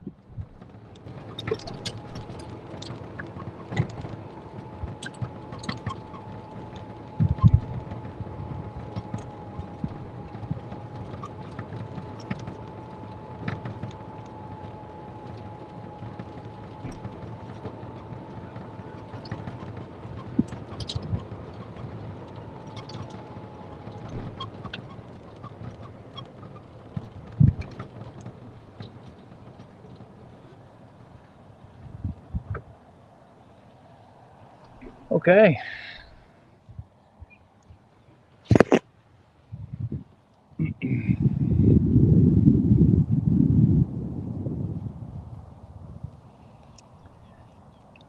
Yep, just keep grinding and close out strong. I mean, you're only 3 over for this back 9. It's really not bad.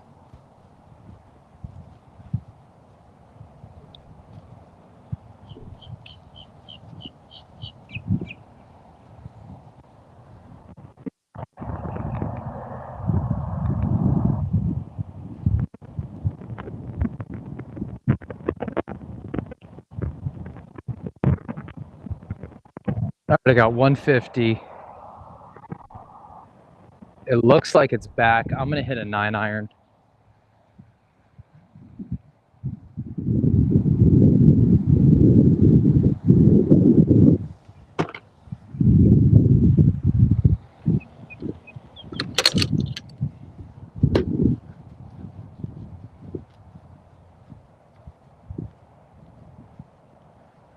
Nine iron right at it.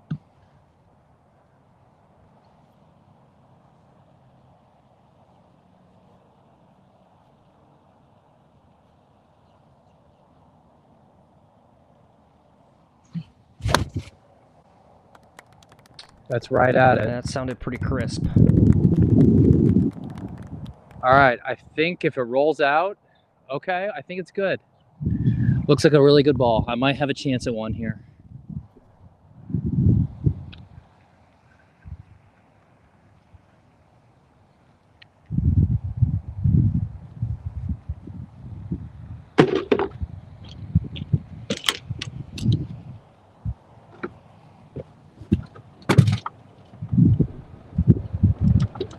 Nope, it's well on the front. I needed more club. But it's okay. It's a long ass putt.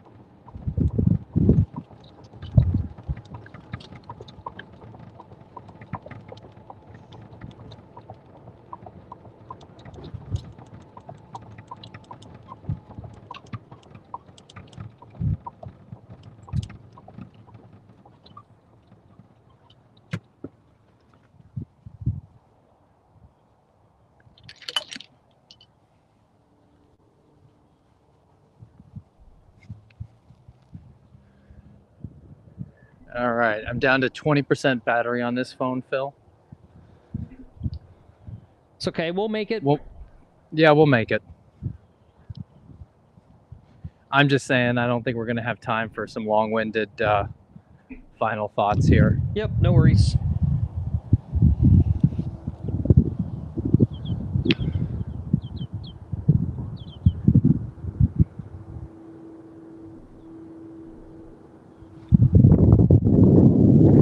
At the end, it breaks right, but most of this, I got to leave this way up here. Have a good night, Keith. Good to see you, as always. Thanks for the song.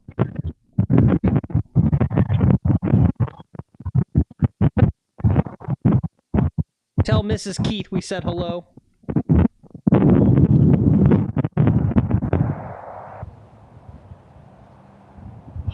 Diabolical. You got this. This is diabolical. If I'm a little right, I'm going to lose it.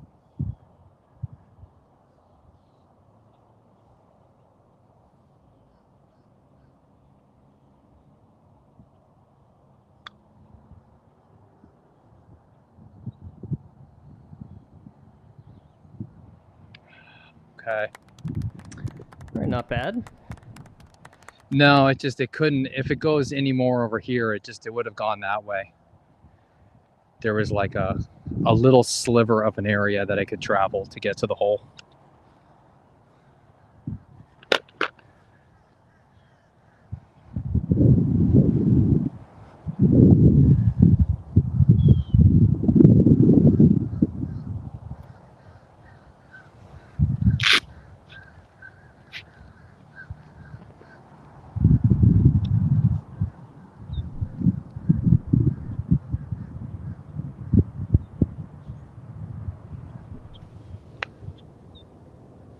Ow.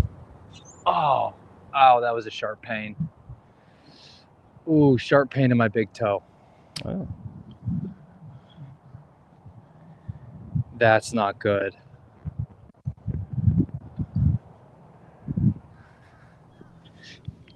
From what? Oh.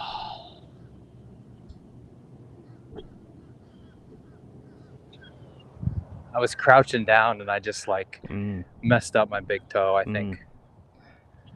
Probably just a blood vessel.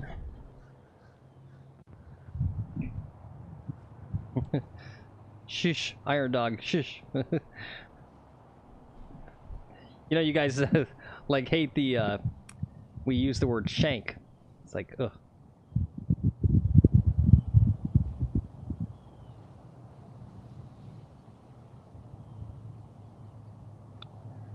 Get in there! Oh! Oh, so close. Alright.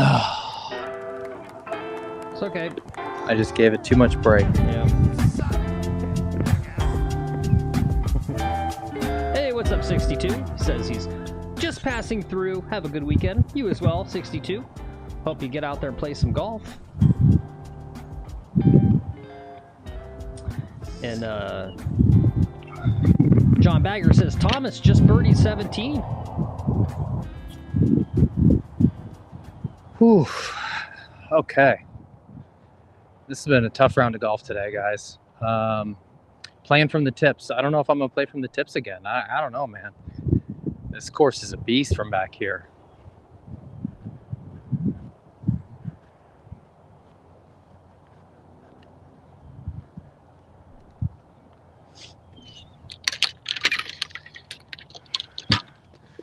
Like my mama always said, though, sometimes you just got to tip it out.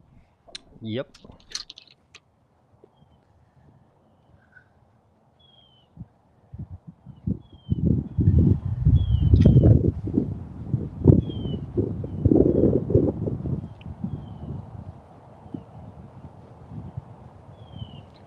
Wow, that's crazy, yeah. Justin Thomas, 11 under through 16.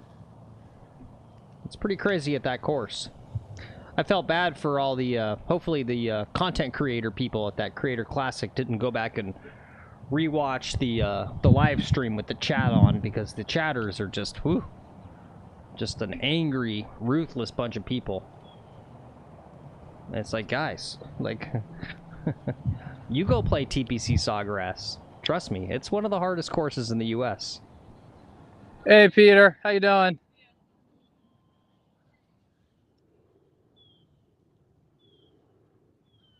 What's up, Rod?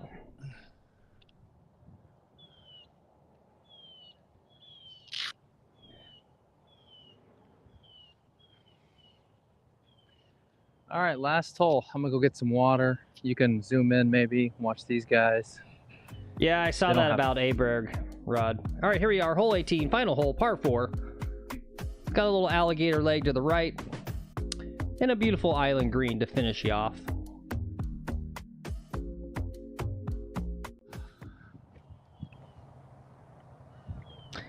That's what I'm saying about that player, about the TPC, right?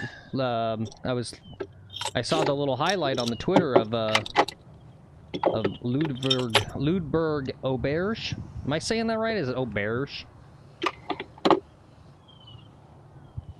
me see if I can find the little clip again. But yeah, looks like he's not going to make the cut, I think, right? 3 shots outside the cut line, it says. Here, I'll play this real fast while...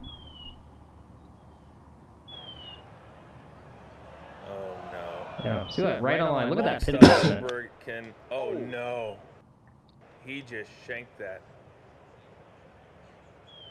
shot from 80 yards for Oberg. Oh no. Yep. Long stuff. Oh no, he just shanked. That's how easy it is.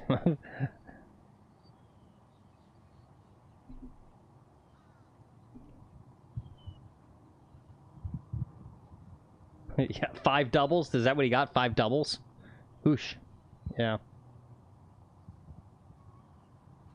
Yeah, it's just the margin of error at that course, right? It's just, it's so slim. If you're not throwing darts, it's gonna get you. It's like, there's kind of like, it's the kind of course where, like, being good at scrambling kind of doesn't matter that much, right? Because it's like, if you're not shooting darts and you go into the water, there's no scrambling, not as much, right? There's almost no scrambling out of having to take a penalty stroke for a water drop.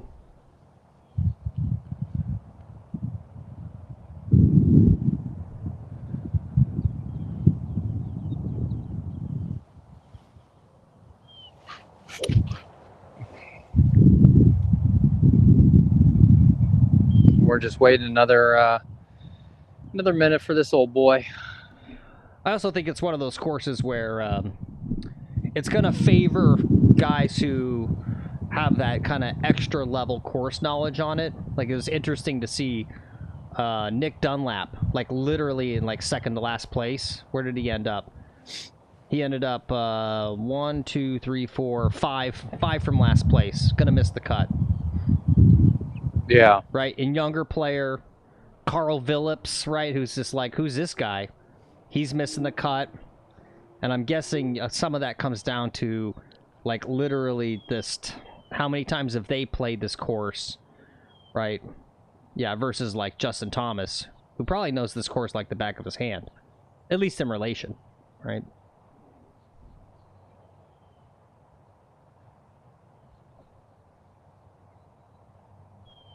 It was kind of interesting if you watch the Creator Classic, right, George Bryan was there at the end, and he had really an amazing shot into the island green, but he didn't hit it far enough, and then he had a lot of spin, and so he, like, landed it right by the hole, but then it spun back and went into the water, and it's like, I would never think, right, like if I hit that shot, I'd be like, this is the shot of my life. It's like, oh, it's in the water.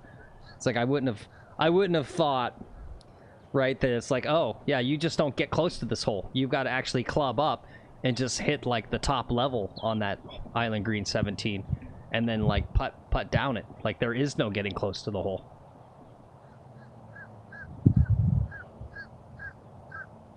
Yeah, good point. John says the course is like a mathematical testing of skill. Yeah, they got carries and everybody knows where to hit it. Doing that is hard. Yep, for sure.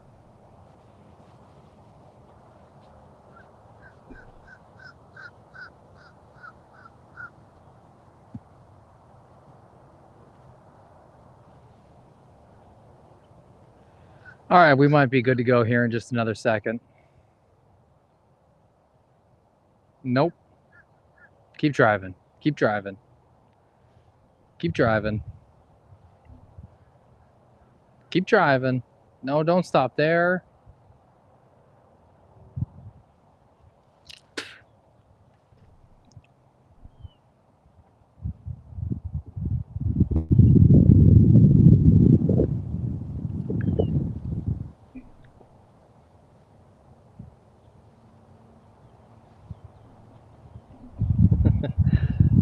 That's a good point. Orion says if you quit now, you Yep, stay under 80.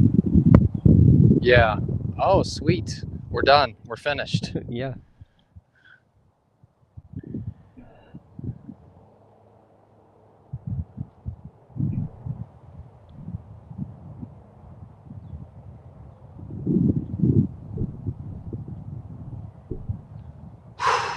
Okay. You got this. You got this. You're getting tired. You got this. Swing right to that tree.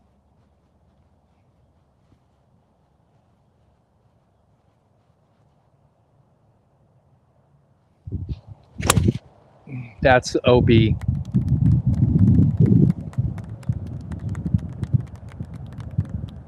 Nope, it might stay in, actually.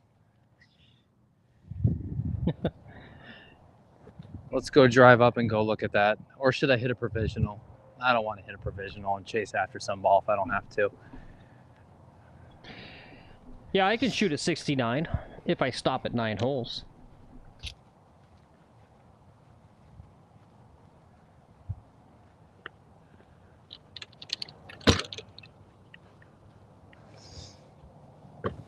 I think I need to take this driver back. I mean, my swing, I just don't have my swing with that driver. It's not the driver's fault, but I just don't have my swing with that club.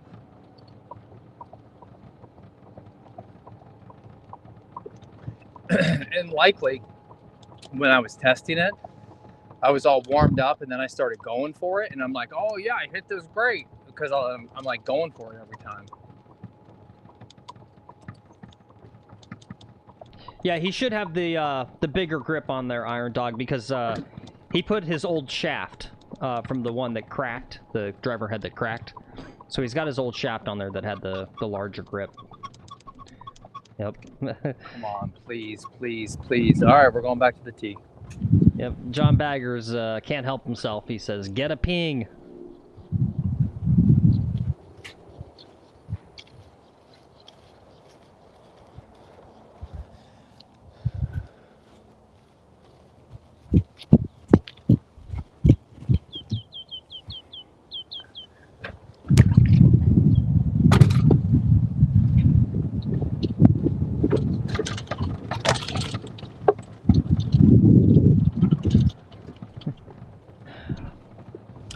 All right, Phil, we're down to 10% on this one. Okay. We'll get there. These guys will clear off the tee, right? But by the time you re-tee, and then you'll have a quick, nice, easy shot in. One putt, birdie, boom, done. Stream over. Oh no, John said Justin Thomas just put it in the water on 18. He sucks again. No, we don't get any daily mulligans here, Orion. This is how we take the moral high ground. We browbeat, right? No one ever is going to say that McGolfin TV fakes their golf content. I don't think anyone actually fakes their golf content. I don't know how you'd keep a lid on that, right? All these other guys got big production crews, and if they were faking shots, as soon as you fire a guy, right, that guy's going out on Twitter outing you, right? But it doesn't stop everyone from speculating that they fake shots, right? Because what happens is they look pretty good in the YouTube videos, and then they go do these live events like the Creator Classic, and then they aren't nearly as good, and so it naturally causes everyone to wonder. I don't think that's what it is. I think the live part of it and the crowd part of it gets into their head, and they don't play as well. But no one's ever going to say that about us.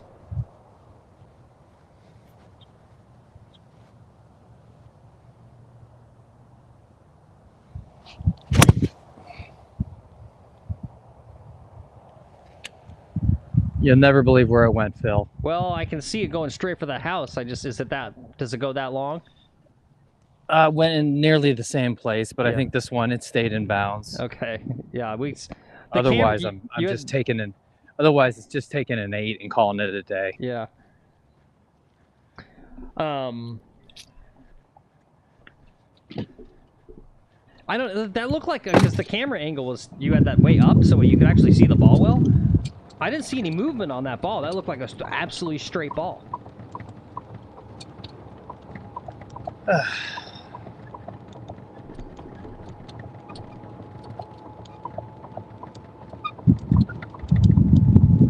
All right, pressure's on. I got a guy behind me who's a player. I think I just dumped it in the trap.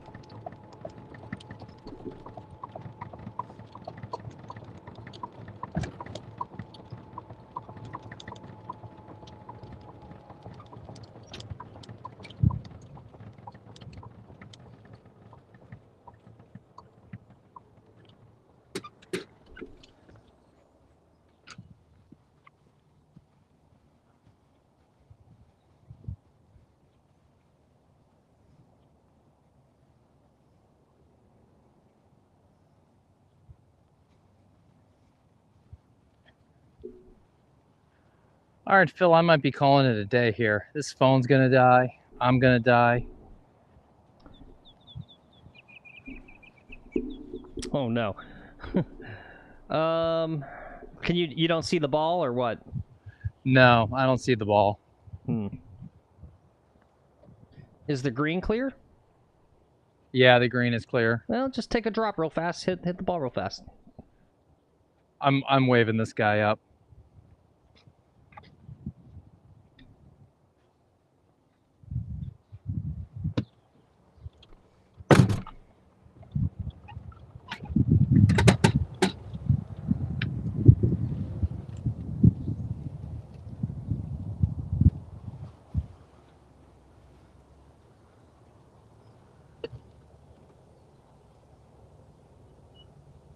Oh man, he hit a glorious tee shot. Perfect position for him. All right, I think I see it actually. Yeah. I see it. It's in bounds. Yeah, there you go. John Bagger says, you're fine. You're on 18. You had a little tough tee shot. It happens.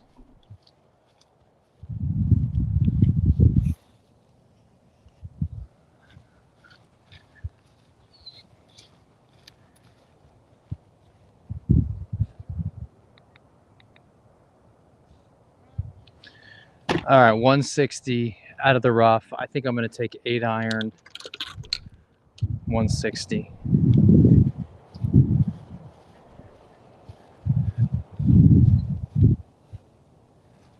Hey, buddy. Good. How are you? I'll hit up and then you can just play out the hole and I'll hang behind you. I wasn't sure where this one was. What's that monitor? It's my iPhone. I live stream my golf. Wow. So I got like 15, 20 people watching. No, you're fine. No. That was an amazing tee shot. Play your thing, hit your ball, I'll hit mine, and then hopefully I'm on the green.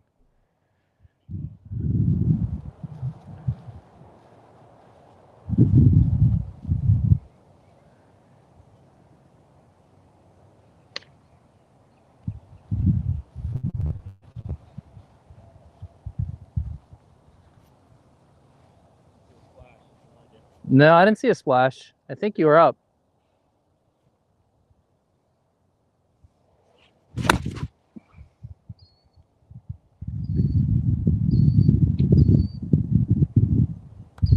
Well, mine's long.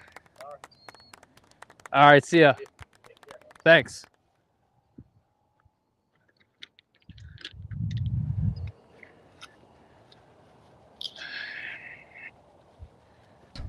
All right, guys, coming down to the wire on the phone battery. Stream could plonk out at any moment. But hey, wouldn't have it any other way. You got to grind it out every day, guys. But thanks for watching today, guys. Thanks for all the likes. We did get up to 27 likes.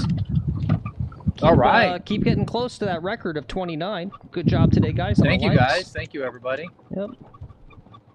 Appreciate you watching. Hopefully we'll get a score here so that we can catalog this. And like I said, we're doing one totally pure golf. No gimmicks, no crazy challenges. We're going to be tracking these scores and following along to see how we trend on the scoring.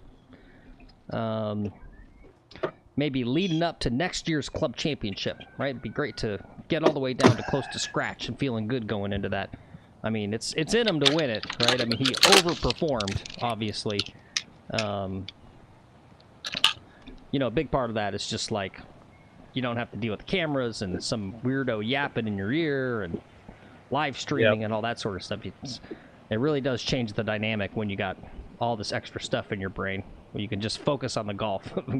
Golf starts to feel pretty easy. So anyway, we'll have another pure round of golf next week, and we'll compare the scores. And coming up on Sunday, we're off tomorrow, but on Sunday morning, we nice got a par. Quick morning chill stream, like 9 holes, and then we'll be back about 2:15 in the afternoon. Are you playing this weekend? For a special drunk stream. No, okay.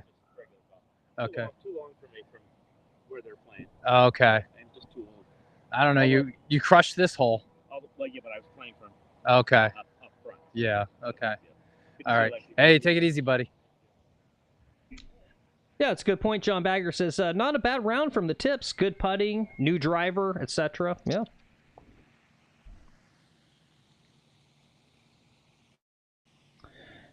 Yep.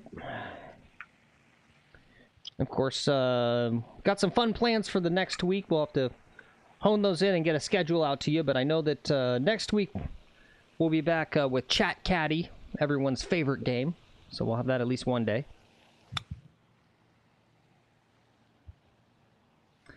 All right, let's see. That's 1, 2, 3, 4. That's his 5th shot there. See, it's good we played this out. You're not going to get an 8 here. Oh, boom. Look at that. Nice little chip there.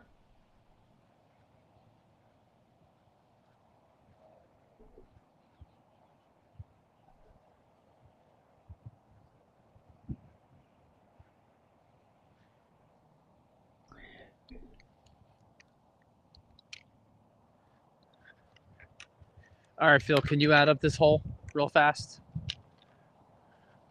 Yep.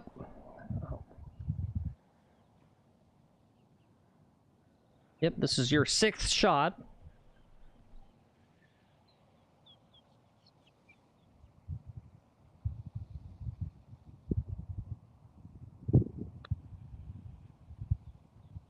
Finish strong. Boom. Finish strong. Yep. Okay. It's a double, but it's about the best double you could hope for right there. Aaron tee shots. Yep. Okay, so we shot an 85. So that's going to be a 42 on the back 9. Yes, 85.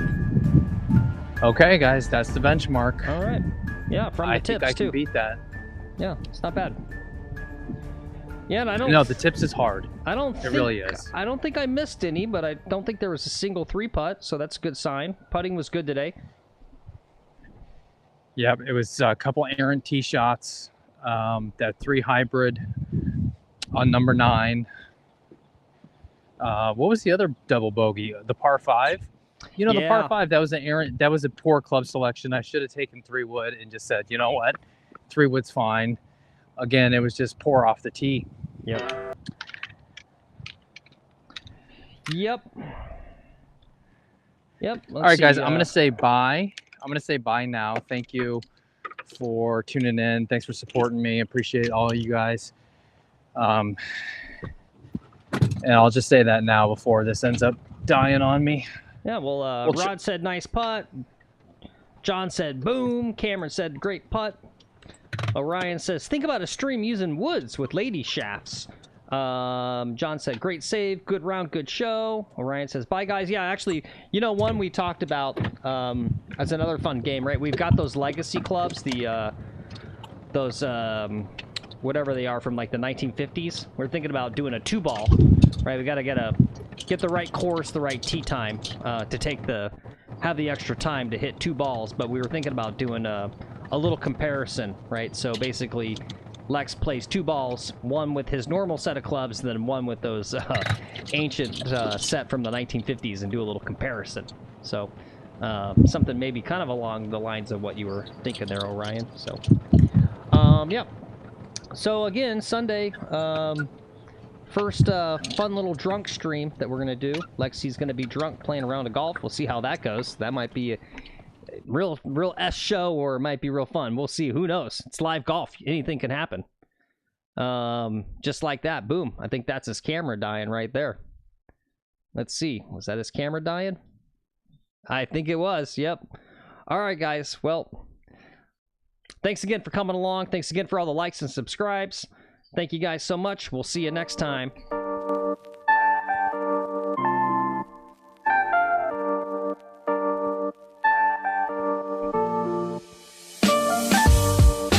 As always,